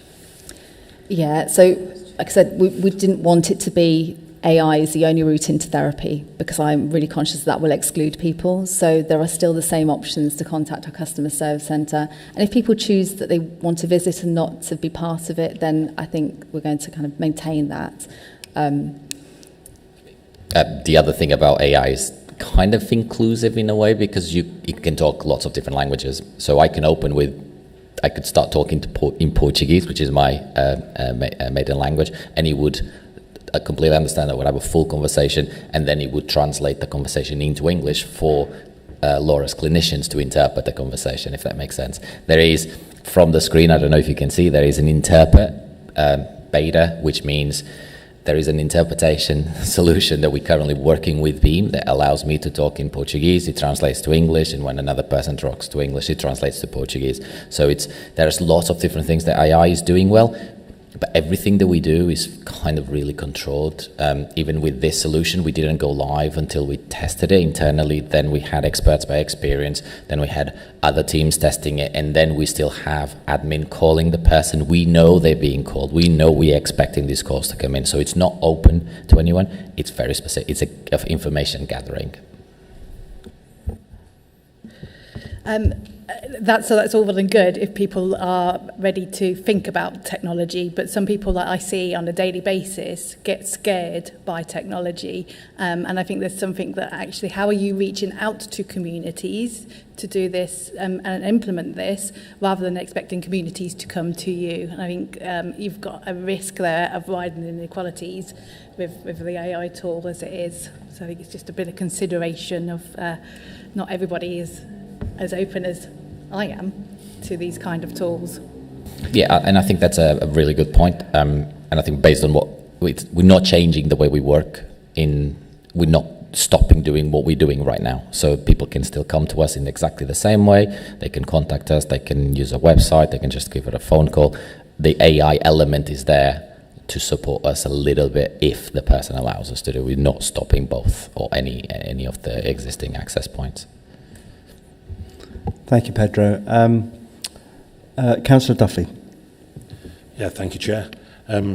Claire stole my first part of the question now, I'm afraid, but going on from that, I just wondered, does Nora have the ability to, when it initially asks the person the questions and they give the name and the date of birth, does it have the ability to access their medical records in that if you give a condition, can it say, what about this that you've got on your medical records? Or no, it does. It's not interoperable. I can never say that word. It hasn't got interoperability.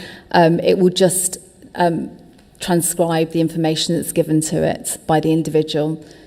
So it's not dynamically. It's not dynamically checking that No, information. it doesn't link with any other systems and draw information out of kind of Eclipse or any health databases. It's just purely transcribing the conversation, and the conversation's developed built on a set structure that kind of we've devised. Thank you.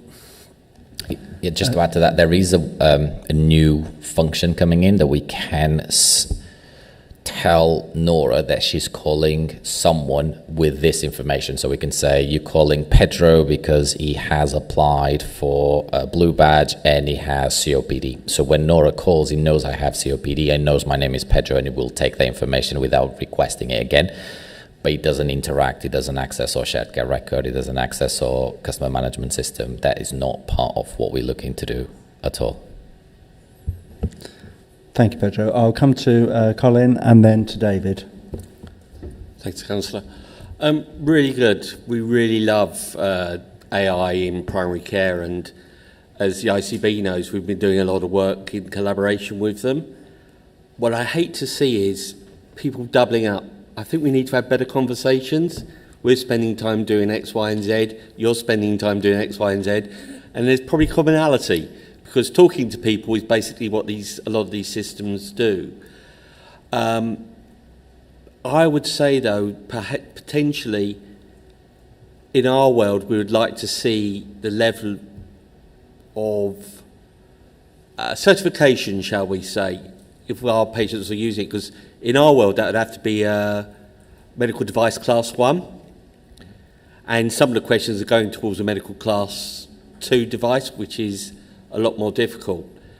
It would be nice to have that sort of reassurance that the AI is up to that, and as we all know, I'm really happy that you've got clinicians, because they are known to hallucinate now and again and come up with the most unusual things, but it's really good. And if we can all work together to find some common tools, because I guarantee the ones we're developing in-house will be cheaper than the ones outside.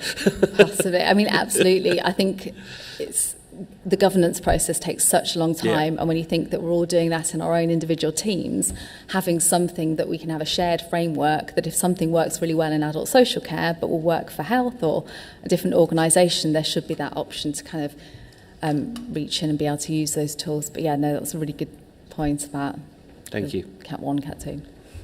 Thank you, Colin. Thank you, Laura. Over to you, David.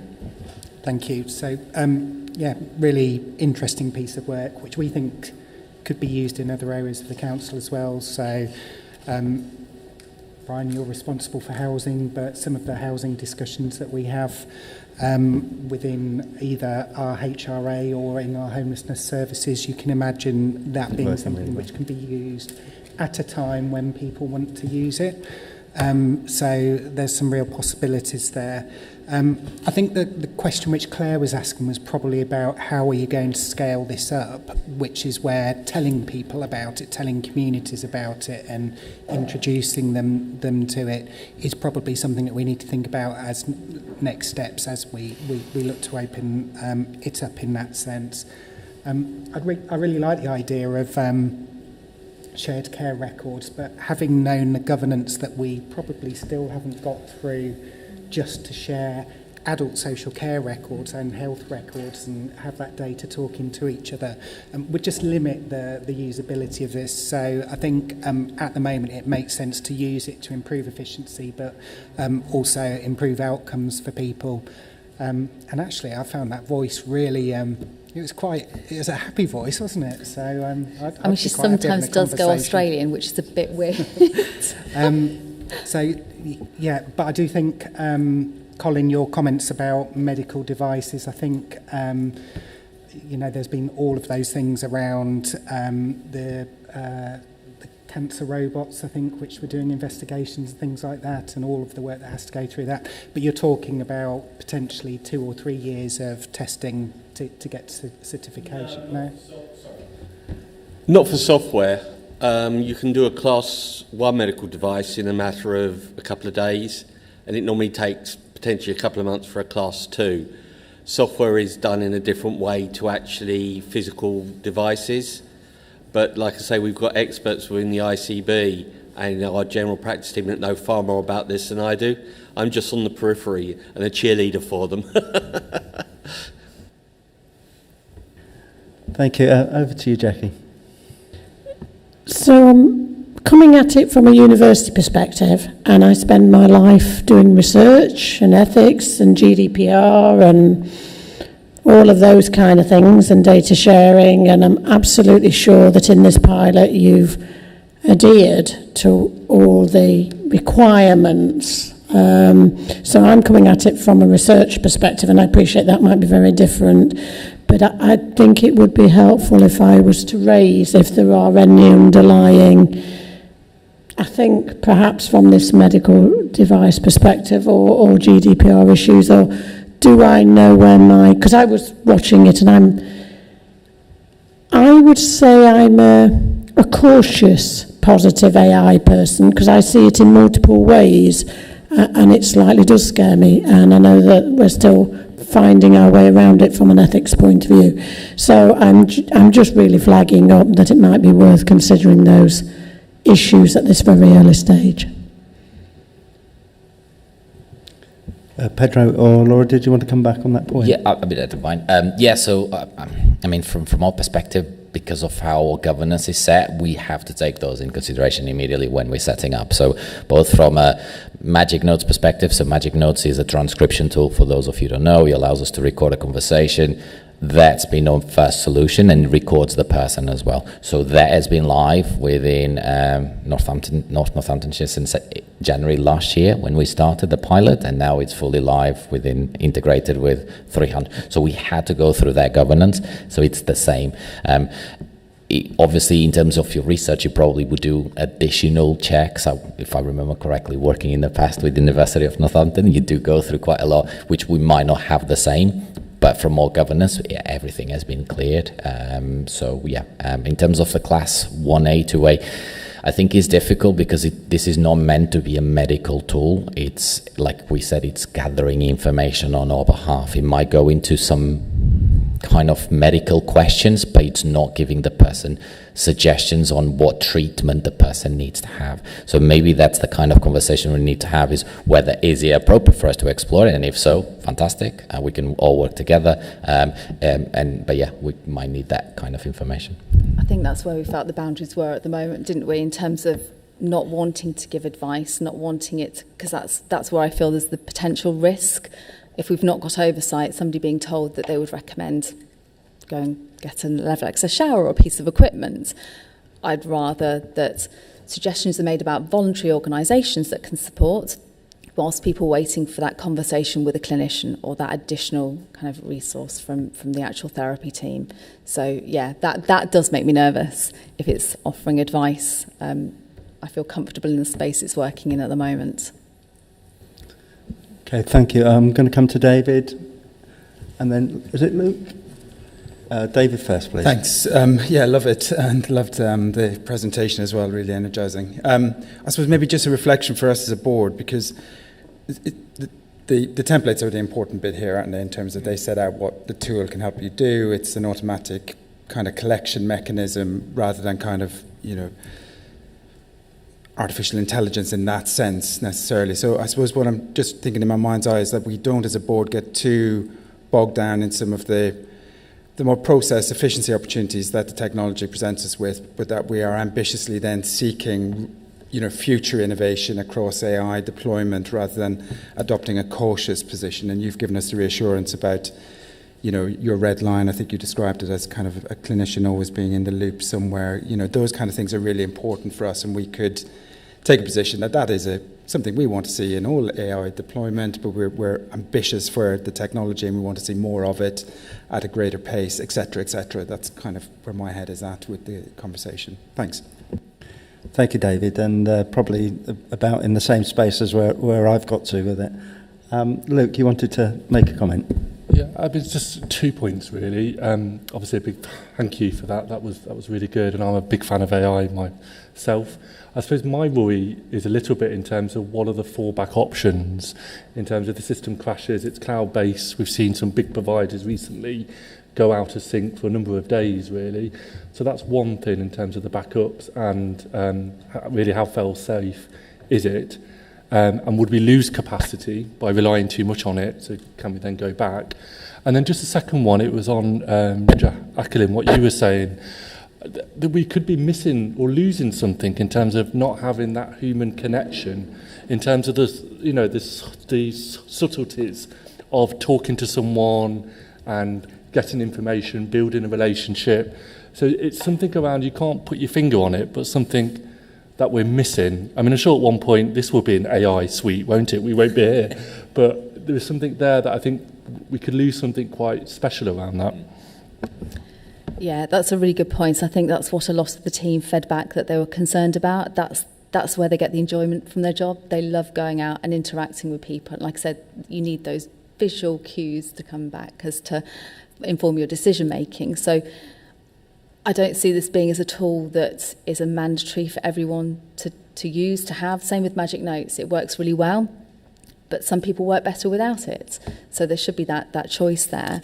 But certainly with how we're kind of applying it at the moment, it's based on the information and based on consent and what that individual wants to do. Now, if they say they want to visit, we will absolutely support a visit in therapy. I think that's really important. We want to keep that option there.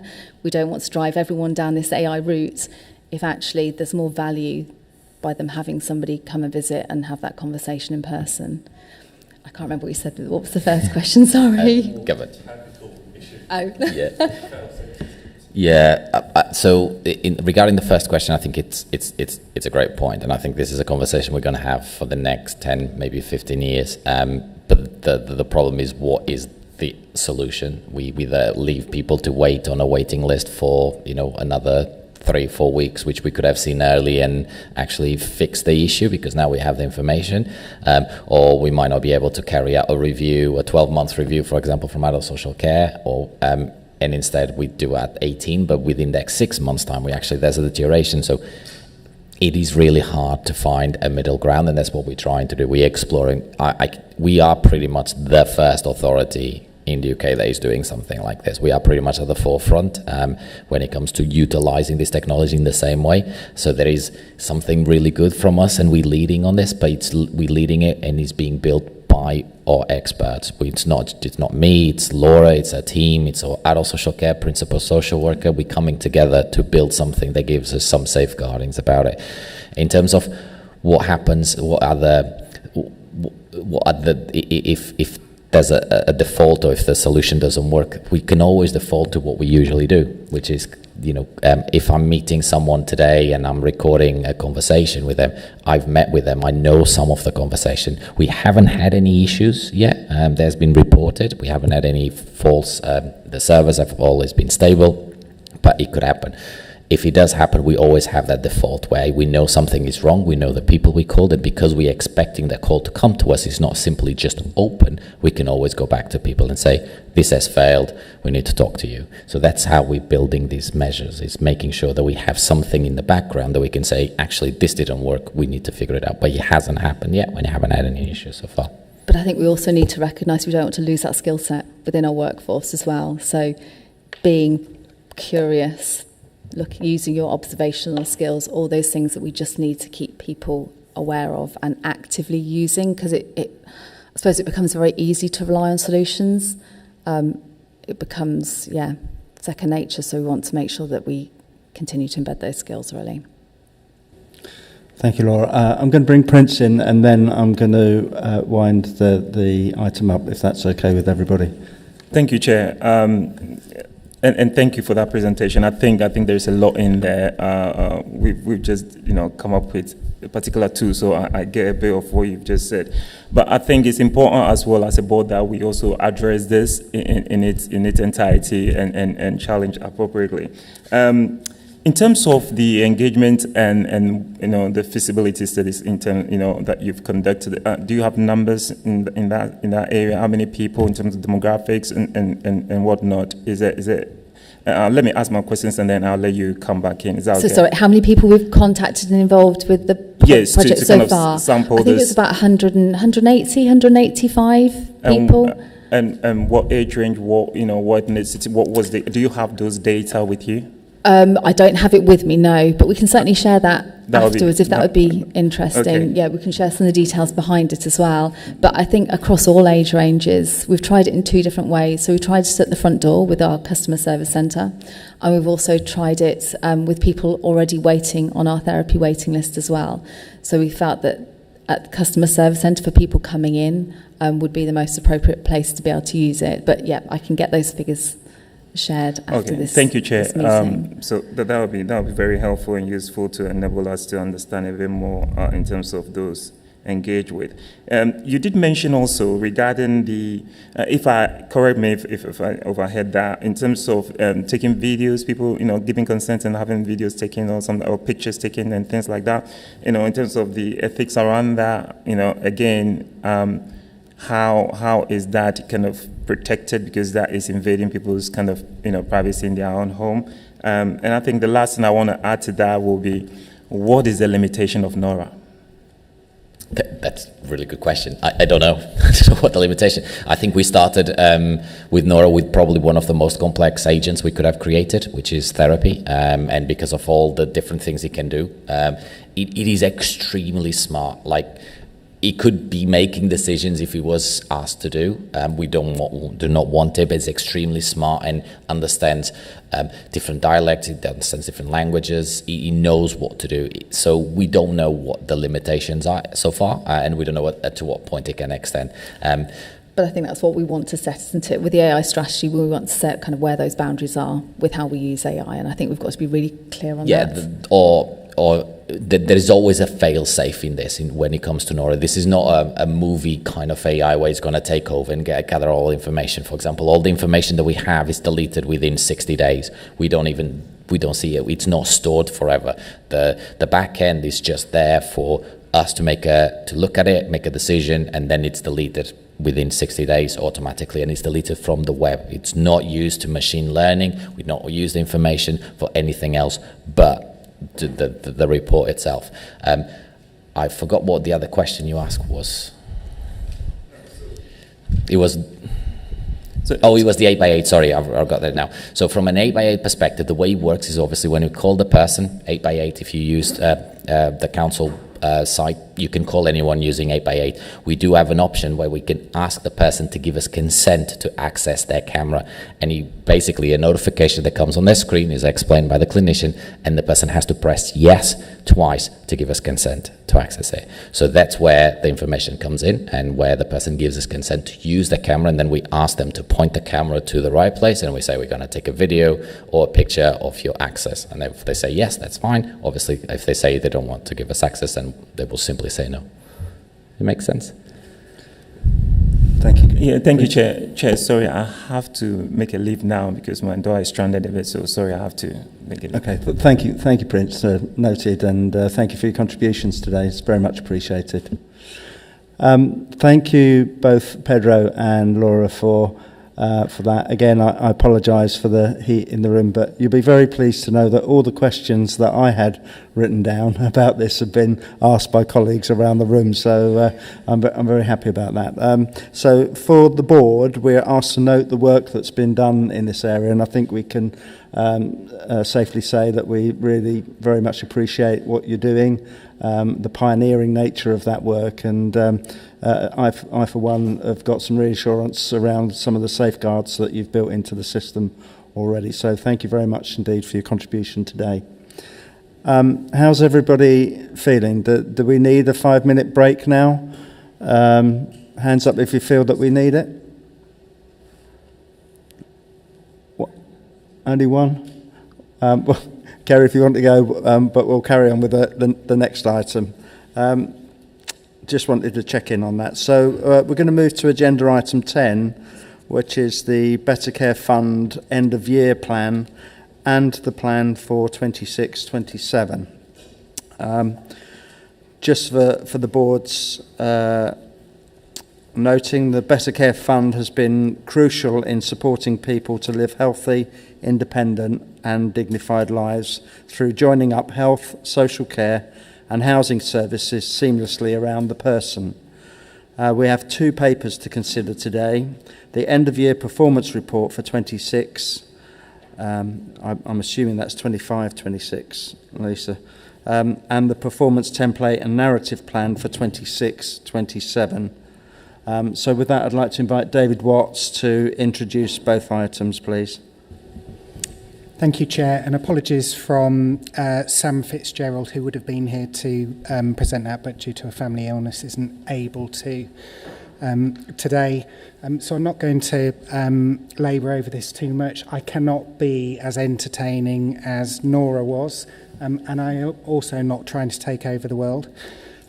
However, this paper is split into 2 parts. So the Better Care Fund year-end position, I'm assuming that people have had an opportunity to read through it, so I'm just going to pick out some key highlights. I'll pause then and we'll then do similar around the planning submissions for 26-27. So just at a high level, I think what we can see is that there's a lot of stability within the Better Care programme, particularly around the particular indicators that we've been continuing to deliver against, and those that we have continued to struggle against. So the particular areas of strength include delivery of integrated discharge pathways, so trying to support timely hospital discharge and flow. Strong partnership working between the Council, the Integrated Care Board and with our providers in Northamptonshire as well. Some positive progress in reablement and community-based support, helping more residents to maintain independence at home. And effectively using BCF investment to protect our core system capacity as well. So trying to reduce some of those demand through some of the innovative programs that we have within there. Areas of challenge, so urgent and emergency care pressures are constant throughout the year now. We no longer have, well, it's been years since we just had winter pressures, but those remain a challenge. It's not something which is just happening within Northamptonshire, it's happening across the country. There are ongoing workforce capacity constraints which impact both our domiciliary care availability, but also some of our throughput through services. And we're seeing increased complexity in the people that use our services, with a high level of acuity and complexity of needs, which can affect or appear to affect performance because you may take longer to do particular activities or support people to regain that level of independence that they had previously. So whilst not all national metrics have been fully achieved, we continue to show that the system's resilient. It is improving, but in a realistic way, bearing in mind the demand pressures which we have. But I'm happy to take any specific questions around any of the indicators. If you do, because of the length of reports, if you can just point me to the right pages, then I'll jump into those. And then I'll come back to the narrative plan and submission templates. Okay, thank you, David. So I'll open it up to any questions about the end of year. Pratima. Thanks, David. I was talking to David earlier just to say, and he's offered that we can have a conversation with Sam outside of the meeting. I was very conscious at the last Health and Wellbeing Board that the guidance said very much about an integrated kind of offer around prevention.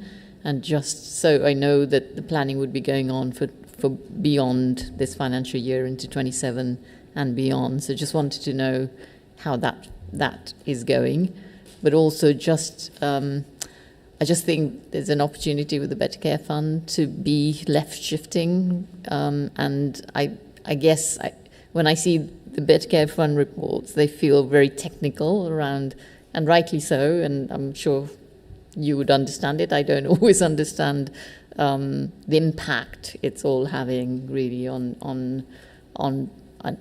integration between health and social care and the direction of travel of shifting left, really, and just where we are on that, really. That may have sounded very confusing as a question, sorry. Over to you, David. Thank you, Pratima. And yes, I think it's a really good challenge. I think one of the things that we have probably continually struggled with, and I know that our GP colleagues in the room have made similar points about, well, if you're truly investing in an integrated care system, how does BCF contribute to primary care in that sense? Because primary care can prevent people going into secondary care, much in the same way that the voluntary sector can help prevent people coming into social care or to the NHS as well. One of the big challenges that we have around the BCF is because the national metrics are really focused on how do you stop your most complex people getting into the system, it quite often leapfrogs that. However, that's where I hope that our approaches to neighbourhood health over the coming years will enable us to really understand the positive impact that the roles that communities, voluntary sector can have within those communities, and really demonstrate some of that left shift that you talk about. I think one of the challenges that we will have with that is there is very much within the NHS space an expectation that we can demonstrate how we are reducing demand on some of our most challenged areas, which generally includes those acute hospitals. But I think it's really on us as a system to be able to say, how do we influence that moving forward? How do we influence the development of neighbourhood health to really reflect that it's about neighbourhood health and wellbeing, not just about responding to people being unwell or having had an acute medical episode, which is probably the way the model has been more set up in that sense. So I shared some of your frustrations around that, and also some of the limitations that we have on the grant funding and how it can be used. But as you rightly pointed out to me, it's been used for age well, which is something which we're really pleased about within the local system as well. And we're keen to explore and co-produce and develop solutions as part of the neighbourhood health planning moving forward to say, actually, we think we can do this different. You do not need clinicians doing that. Actually, we can keep people well and out of clinician space through funding some different sorts of approaches. Thank you, Pratima. Thank you, David. Eileen, over to you. Thank you. It's really just to endorse a lot of what David's just said. I think this is, I think there's a steady platform here and has been for quite some time, and some really building on some really good work and consistency. I think we can look across lots of systems from a health angle, and there's chaotic probably is an unfair description, but actually once you have that consistency, as David said, it gives you an opportunity to build on that and build on it and build on it. And if you take Age Well as a test case for that, that's been going for what, 5-7 years now.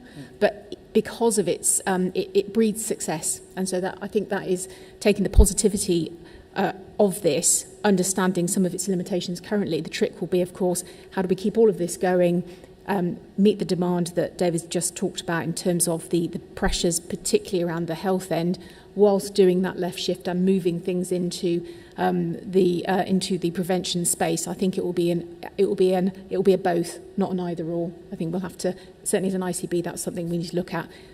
And neighbourhood programmes will be really, really key around that. But I think this is a steady platform. Thank you. Thank you, Eileen. I'm not seeing any other raised hands, but I have a question myself, David, just on the year-end position. So, what key lessons have we learned from last year? And my second part of my question dovetails into the next part of your presentation, but how have those lessons been fed into the new plan?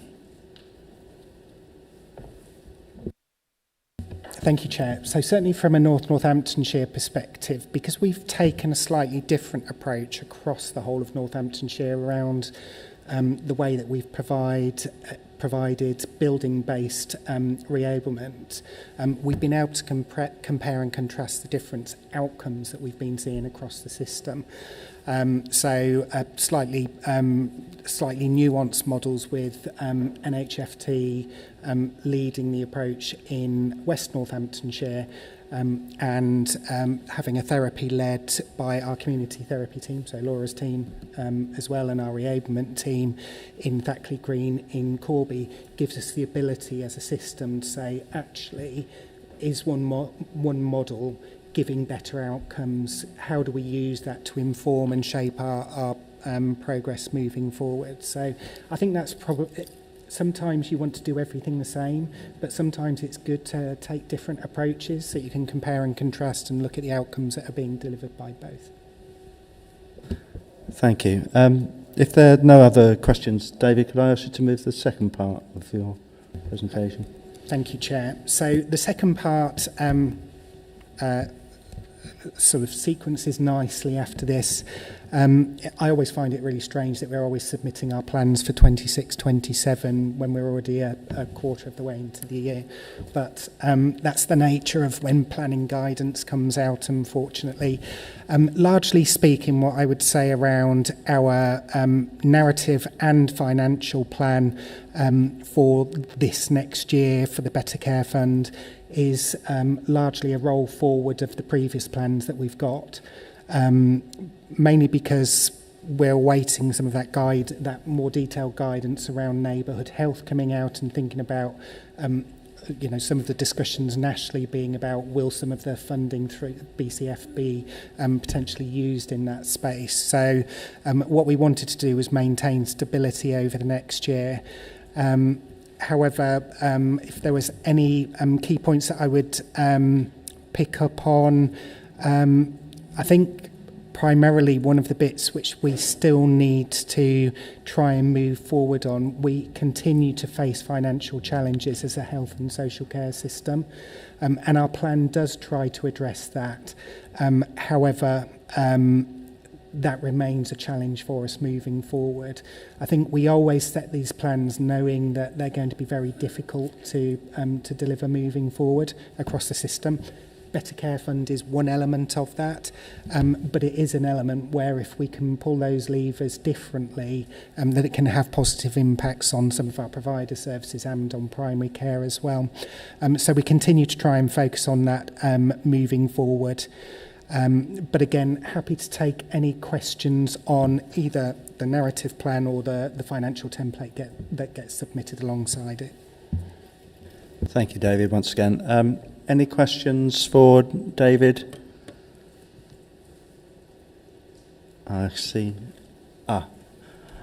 Dr. Podgy. Yeah, more than a question is just a welcome comments that I read on the future of the Better Care Plan for this year, 26-27, and the increase in the Age Well project and program, and that Age Well brings together primary care, finally, and the community to support people out of hospital early and avoiding admissions. So it's definitely a welcome step forward. Thank you. David, thank you, Dr. Podgy. Thank you, Dr. Podgy. I think one thing which we always overlook when we talk about the Better Care Fund is when it was set up, it wasn't new money. It was just how do you do different things with money which was already in the system. And we lose sight of that with every year that goes by, that actually we have done significant amounts of innovation. They might not have been able to help us deliver every single target that we wanted to, but they are examples about how integrated working across health, social care can deliver positive change within those systems as a whole. Yeah, we've passed the time of you can do it on your own. I think that's the narrative. Chris, over to you.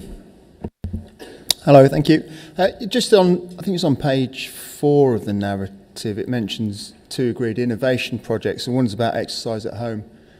Just keen to support that really with the work that we're already involved in around strength and conditioning and falls prevention, frailty stuff. So if there's anybody that we can connect with, that would be great.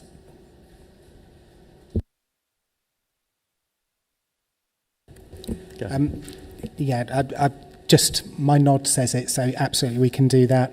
There's also some really good work going on in the leisure area as well, particularly at Lodge Park in Corby, where we've got some really great examples of programmes of work that are really working on frailty and mobility. So I think there's plenty of connections that we can make, Chris, to support with that. Thank you, David. Thank you, Chris. And as you will be aware, you have my full-hearted support in terms of bringing sport, leisure, and general healthcare provision seamlessly into one strand. That would be my ideal. Any other questions for David? No, can't see anything else. David, once again, thank you for stepping in for Sam. Really appreciate it at short notice. So for the board's perspective, we are asked to both note and approve the end-of-year performance report for 25-26, and to note and approve the Better Care Fund performance template and narrative plan for 26-27. So I'm going to ask for a show of hands on the annual plan first. So all those in favour of approval, please raise. Are there any against? And any abstentions? No, I think that's, to quote Raj, unanimous, Chair. And similarly for the second, to note and approve the Better Care Fund performance template and narrative plan for 26-27. Can I have a show of hands in favour? Any against? And any abstentions? Thank you very much. That's great. We've got unanimous. I can't even say the word now. It's too hot. We're unanimous in both areas. I'll ask again for the board. Do we need a quick 5-minute water break? No. Lots of.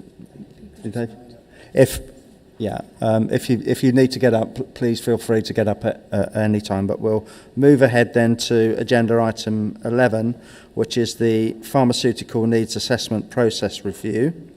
This report is to share the process for the ongoing review of the Northamptonshire Pharmaceutical Needs Assessment following and update to national guidance. And thank you very much, Amy and Pippa, for my briefing outside of this meeting. I found that very useful. This report sets out how the board will meet its statutory responsibilities during the lifetime of the assessment. And so over to Pippa and Amy Pownell for presenting this report. Thank you, Chair. I'll keep this short and sweet for you.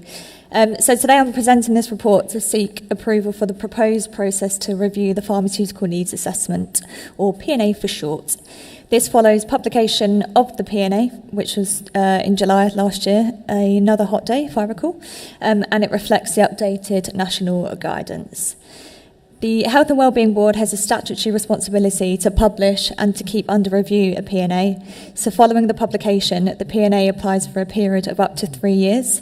And during this time, the board must have arrangements in place to identify both changes to the availability of pharmaceutical services that may be relevant to market entry decisions and changes to the need for pharmaceutical services that are of significant extent. Where changes to need are significant, the board must consider whether a new P&A is required. If this is considered a disproportionate response, then the board is required to issue a supplementary statement. This paper proposes a clear and proportionate review process for this.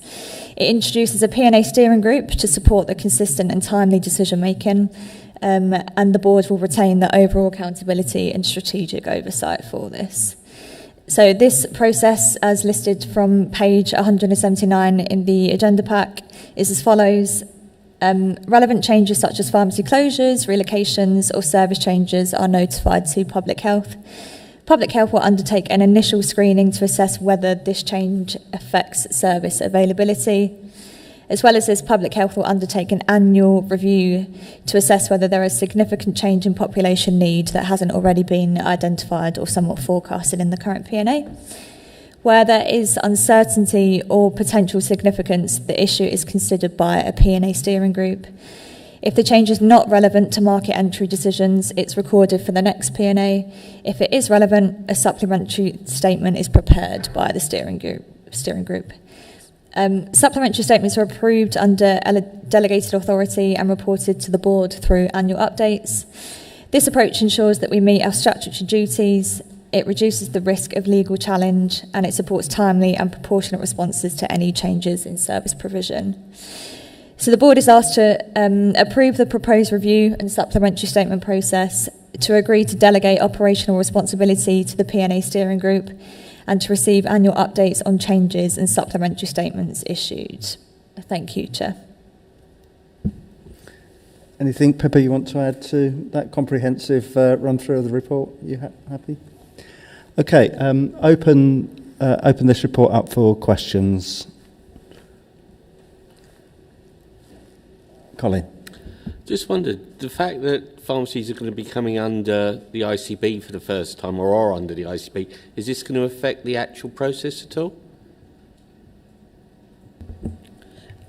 So the national guidance hasn't been changed at the moment. So the national guidance which this sits under is that the responsibility for the P&A is under the Health and Wellbeing Board, and at the moment that guidance hasn't changed. So I haven't heard anything that it would, but that's the responsibility is just to produce that P&A, not any responsibility for the decision making.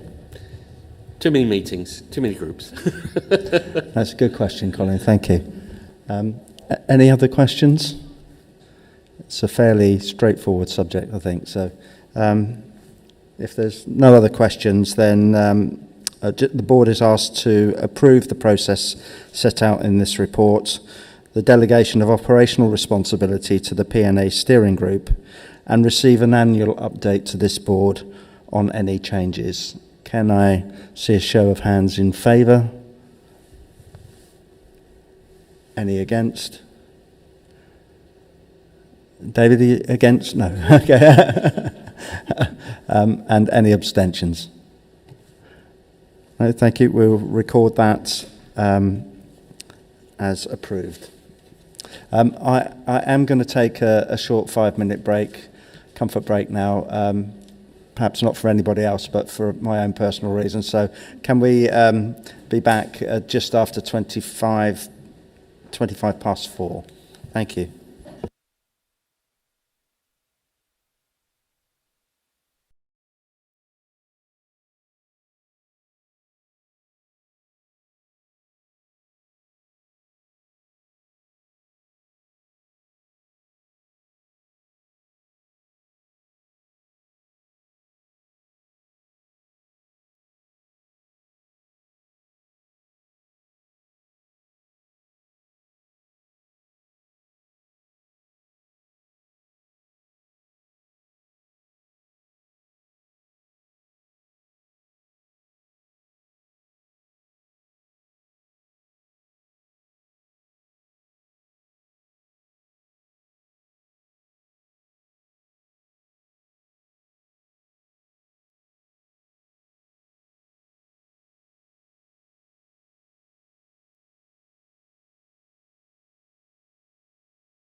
will cross out my questions.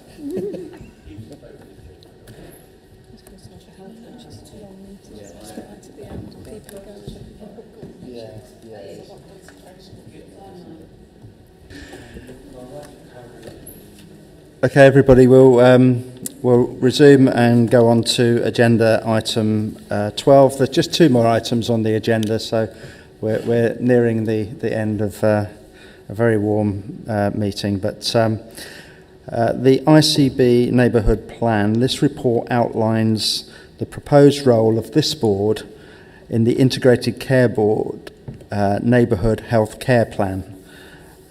And after the paper has been presented, we will look forward to hearing the board's views. Can I invite Jane Bethay to introduce this report? Thank you, Chair. I thought that had given up with the heat. To be fair, this is the beginning of the story around neighbourhoods and around the role of this board.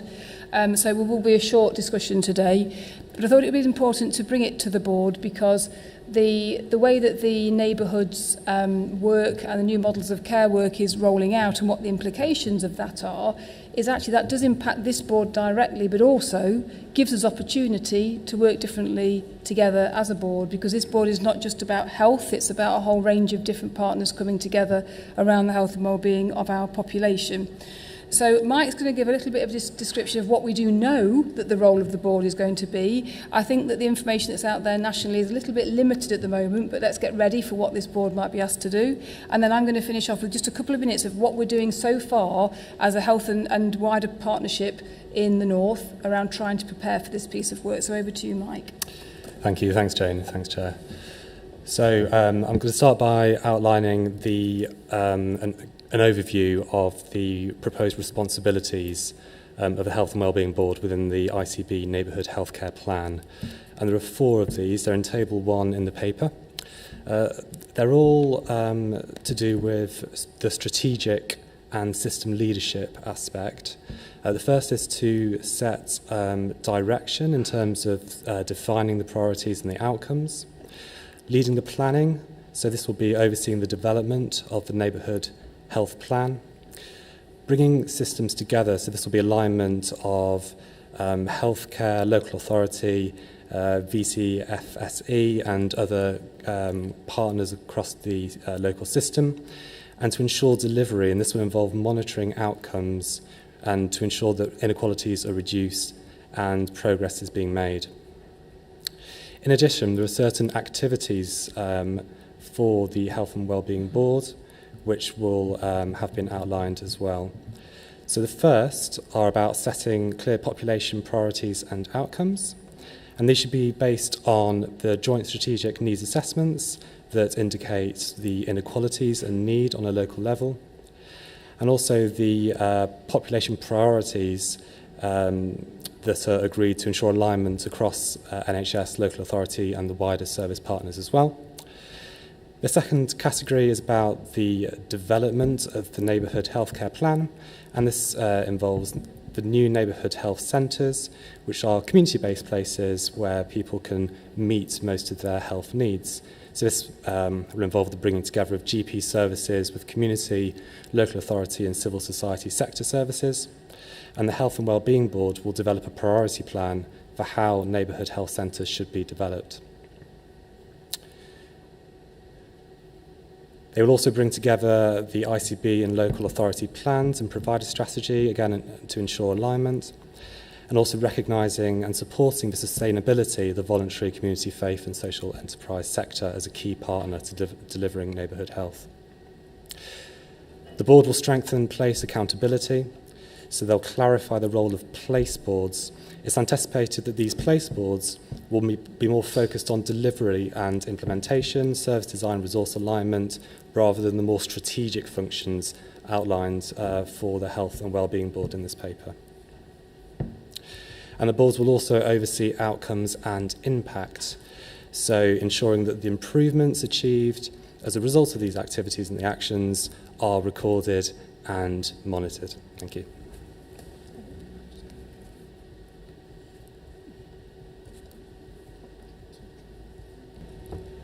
wants to give up. It's too hot. It wants to go.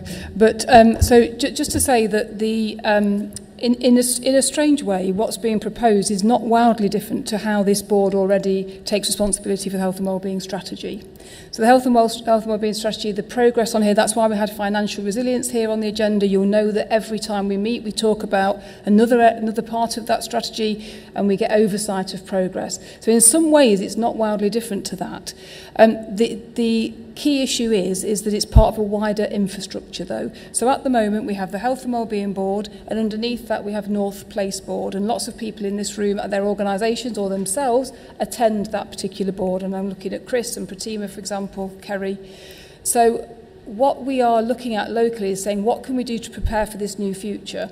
So the North Place Board has already started to meet and say, well, actually, how do we make sure that we're thinking in a neighbourhood way? So are we thinking about Wellingborough? Are we thinking about Corby? Are we thinking about East Northants and Kettering? And we've started to have those discussions already. We've done one session about Wellingborough, and what came out of that discussion was actually what we need is to be really clear on what are the outcomes that we want to achieve across North Northants. So we'll bring in the outcomes that the NHS partners want to need to achieve through the 10-year plan, etc. But actually, let's add to that and look at what else we want to achieve for our communities in North Northamptonshire. So that work is underway, supported by partners. We'll also then look at the role of what were the place-based partnerships, and that we've talked about those becoming task and finish groups to make sure that the engine of all this work is running and that we're getting this work done, and that will be fed by the local area partnerships. So in lots of ways in North Northants, we've got the infrastructure we need for this work. We just might need to work a little bit differently to make sure we get this right and to make sure that we don't miss the key opportunity, which is to say, we've got this different way of working. Lots of us are already doing that in lots of different ways, but let's have the best potential offer we can have around integration and joint working to really meet the needs of our local communities. So on the 6th of July, we've also got what may be the final meeting of the Integrated Care Partnership. You know, in this new world, integrated care partnerships aren't part of that infrastructure. But at that meeting, we're going to be looking at what would neighbourhoods look like if we looked at it through a transformation lens. So we're going to have Libby Coldfield, and also who's our Director of Strategy and Transformation, but also Directors of Strategy and Transformation in the NHS, coming together with ICP partners to say, what might this look like? And that will give us a blueprint for how we work as a board and how we work together to make sure we get the best possible outcomes. So it's early days, but we're enthusiastic. And we've got lots of energy in this space. And what we'll do, Chair, if this is okay, is we'll bring back an update to the next board about what all of these different pieces of work have come to, where we are, and what we think the next steps will be. Thank you, Mike. Mine's packing up now. Thank you, Michael. Thank you, Jane. I think, yes, on behalf of the board, we'll take that as an action, be very excited to see what you come back with at our next meeting. Open up for very questions. David, over to you. Thanks, Chair. Thanks, Michael and Jane. So the 6th sounds like it's a good opportunity, a kind of a workshop type session to kind of get our head around it. I suppose more of those would be welcome as we kind of get into the meat of the 10-year plan. Just a plea, I guess, around the Better Care Fund. I'm not sure what the thinking is about the alignment of, alignment is probably the right word, of some of the metrics within the Better Care Fund to the neighbourhood delivery framework, so that we begin then to harmonise and bring those kind of policy kind of constructs together. That will, I think, increase our effectiveness, because we're able then to kind of look at some of those metrics that we're trying to drive improvement through the Better Care Fund. We'll look at them through the neighbourhood lens, and we'll just be a bit more effective, I think, in keeping an eye on those. That would be helpful, I think. It's probably all in hand.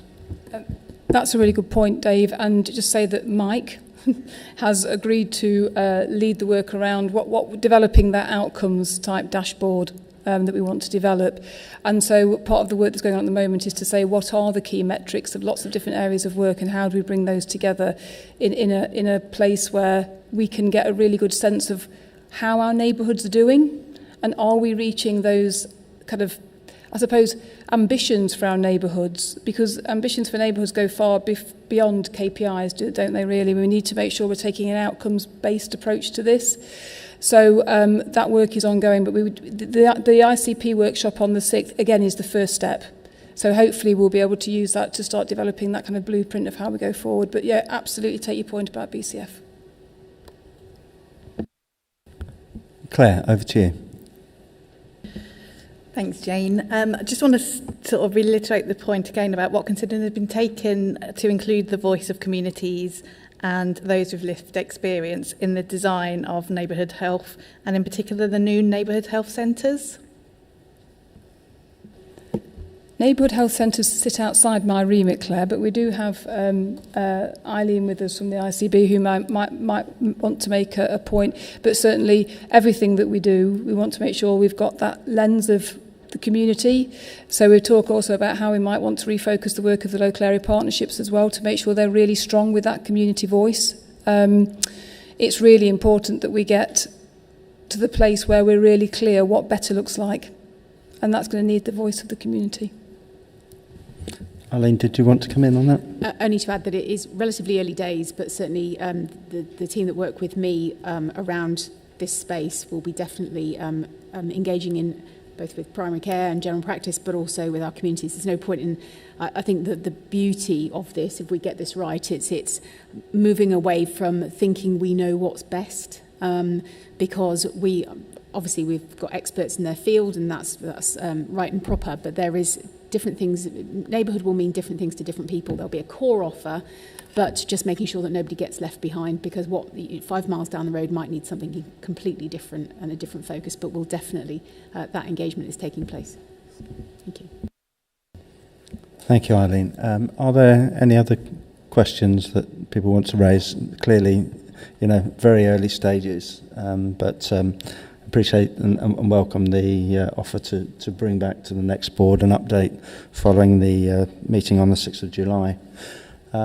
Okay, we are asked as a board to note the proposed role in the Integrated Care Board plan.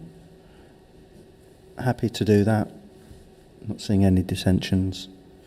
Okay, we'll move straight on then to agenda item 13 and certainly just want to thank our Healthwatch colleagues and co-chairs for waiting right to the very end of the agenda. This report is an annual review of Healthwatch Northamptonshire and offers an insight into community needs and experiences of health and social care services. So I'd like to invite Claire Nielsen to present this report to us. Over to you, Claire. Thank you, Chair. We're going to do a double act. Bettina and I are going to do it together, and I'm going to hand over to Bettina first. Thanks, Chair. I know it's the last item and everybody's waiting to go, but we'll make this really exciting because we're excited about what we're doing in Healthwatch. And the fact that the 3 chairs have turned up today says a lot about that kind of commitment. So we're a year and 3 months into Healthwatch Northants, and I feel we've made some really significant progress around it's not just a serious visibility of Healthwatch across Northants and in serious ways, serious community engagement with people who need to know about their voice around health and social care services. So Claire's going to kind of show you what kind of that looks like. Just to say that in appointing the 3 chairs, that we've appointed Professor Jackie Parks, and she brings a lot of experience across her research background and other things. Jill Mercer, obviously known to Northants Council. We are so thrilled to have both of them, and of course Rashmi Shah, who's on our Support Northants board, but also is a strong advocate and a person with lived experience. So when they all applied, we appointed all 3. And I think that says a lot about how we want to manage the voice of people and communities across Northants. So they've brought a serious level of kind of insight into how Healthwatch should be performing, what we should be doing, and you'll hear a little bit about their kind of work. We've also got 18 people on the advisory group, and it's a structure that I think doesn't necessarily exist across North Northants. So that sense of health and people with lived experience and social care and other colleagues who make up that advisory group, and it's a really enthusiastic board as well. And Jackie Parks has supported some development days, and it's gotten to another level of kind of what we can do for communities across North Northants. So I just want to give you that kind of perspective of there's been a lot of hard work getting to that place. We think, and I heard one of my colleagues in black communities saying, we've really got to know Claire. She's out there. We know about Healthwatch. It's brilliant. It's really good. So that sense of kind of visibility has been a real kind of key performance indicator for us that we wanted to get known out there. We've also levered in another £80,000 on the back of the work that we're doing already. And that, again, says a lot about, against 120 investment, that we can lever in other kind of work that we can do on the back of this as well. So I'll let Claire say about the kind of work we've done, and then I'll come back to where we go with Healthwatch, given the legislation changes. So we've had a busy year. So the team started back in July last year, and from the very beginning we needed a vision that was going to be radically different to a standard Healthwatch model. So just to go back to basics, we are commissioned to support the public through advice and support, but we've taken a different, more proactive approach to achieve tangible outcomes for people who may struggle to navigate support and to find barriers to support them in health and social care.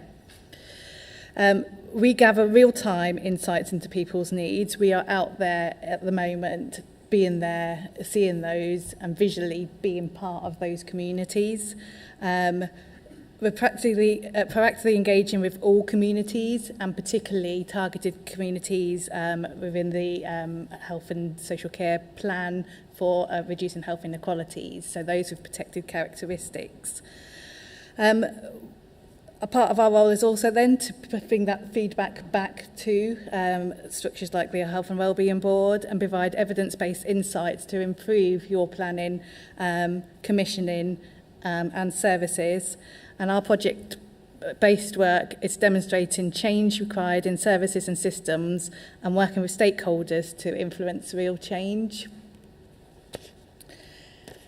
We do present this report in a background of change for healthcare, for Healthwatch. The Health Bill was formally introduced to the House of Commons on the 14th of May 2026. And while the bill covers a broad range of reforms, including the abolition of NHS England, the Schedule 10 contains provision that directly impacts the statutory footing of local Healthwatch organisations.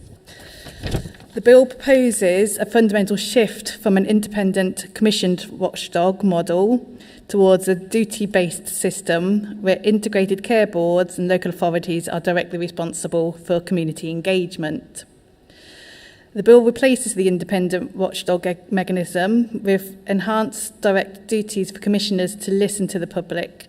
This represents a significant change in how health and social care transformation will be informed by community voices. So key developments that we've achieved in 2025-26 year, as Pratima said, we've appointed the 3 co-chairs, we've appointed the advisory board, very strong advisory board for people from across the whole health and social care system, but more importantly from community organisations that have real insights into their communities that they work with. We've achieved our statutory function of providing an interim view service to 3 facilities across Northamptonshire. So in September last year, we conducted an interim view at Kettering General Hospital Children's Services, and more recently at the Corby Urgent Treatment Centre. and Fackley Green in Corby, a specialist care centre. Reports from those will be out shortly. The KGH one is already out. We are still work in progress. But what I would say about those is our volunteers that helped to do those end-to-end reviews were really embedded into that process and really found out some really key insights to present back to this board. So, engagement, community engagement. So we found in the Q4 of 2025 that because of the targeted engagement that we completed, we had a 166% increase in community outreach from the previous quarter. That's about being in the right place at the right time and asking the right questions. And we've developed the structure around that to record all that information so it can be used. I'm going to leave it there, Pratima, because I think otherwise I could go on forever. So, Chair, what we were just going to kind of pose as a question is obviously, given the changes, imminent changes with the health bill, what the views of the Health and Wellbeing Board might be around kind of retention of an independent voice, but also that both health and social care, particularly with the new changes in neighbourhood health, etc., whether that is facilitated in-house, and just a kind of view of the board. You may not want to take that discussion now, but it's a question we're posing ourselves to the system, really. Thanks, Chair. Thank you, Pratima, and thank you, Claire. As you both know, that as chair of this board, I very, very much support the work that you do, and I think what you've been able to achieve since July of last year has been nothing short of remarkable. So I want to place on record my personal thanks for the work that you do. In terms of the question that you pose, Pratima, I think it's a wider question and one that I can't respond to today. Would need to. But in my role as chair, I have been lobbying behind the scenes. I've been talking to MPs about the decisions that have been made with regards to the changes that have been implemented. So I'll open it up to board members. So firstly, Jane, and then David. Thank you. And obviously, I just wanted to say what a great service is that is provided in Northampton. And I'm not just saying that because we were obviously involved in commissioning the service. It's actually just a really great service. And I just wanted to share one of the many examples of where people come directly to me, Chair, and ask me for support. And an email that I got from a member of the public that obviously won't name the member of the public, but just says this: Dear Jane, I just wanted to get in touch to thank you for your time and just to say how much I appreciate your help with my referral to Claire from Healthwatch. It really has made such a difference. Even just talking and being listened to by Claire, I appreciate your support so much. Thank you. So I just wanted to say it is a very different sort of service, and that side of it I think is really valuable. Thank you. Agreed. Thank you, Jane. Over to you, David.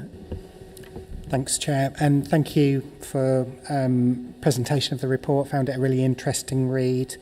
I was particularly pleased around the significant increase which you've had in gathering people's experiences, over 100% increase, or 160 I think you said it was, which is significant. And I really liked the other outcomes that you got from the first pilot around targeted health checks, that it wasn't just about completing more health checks. Actually, you've been able to build more trusted relationships.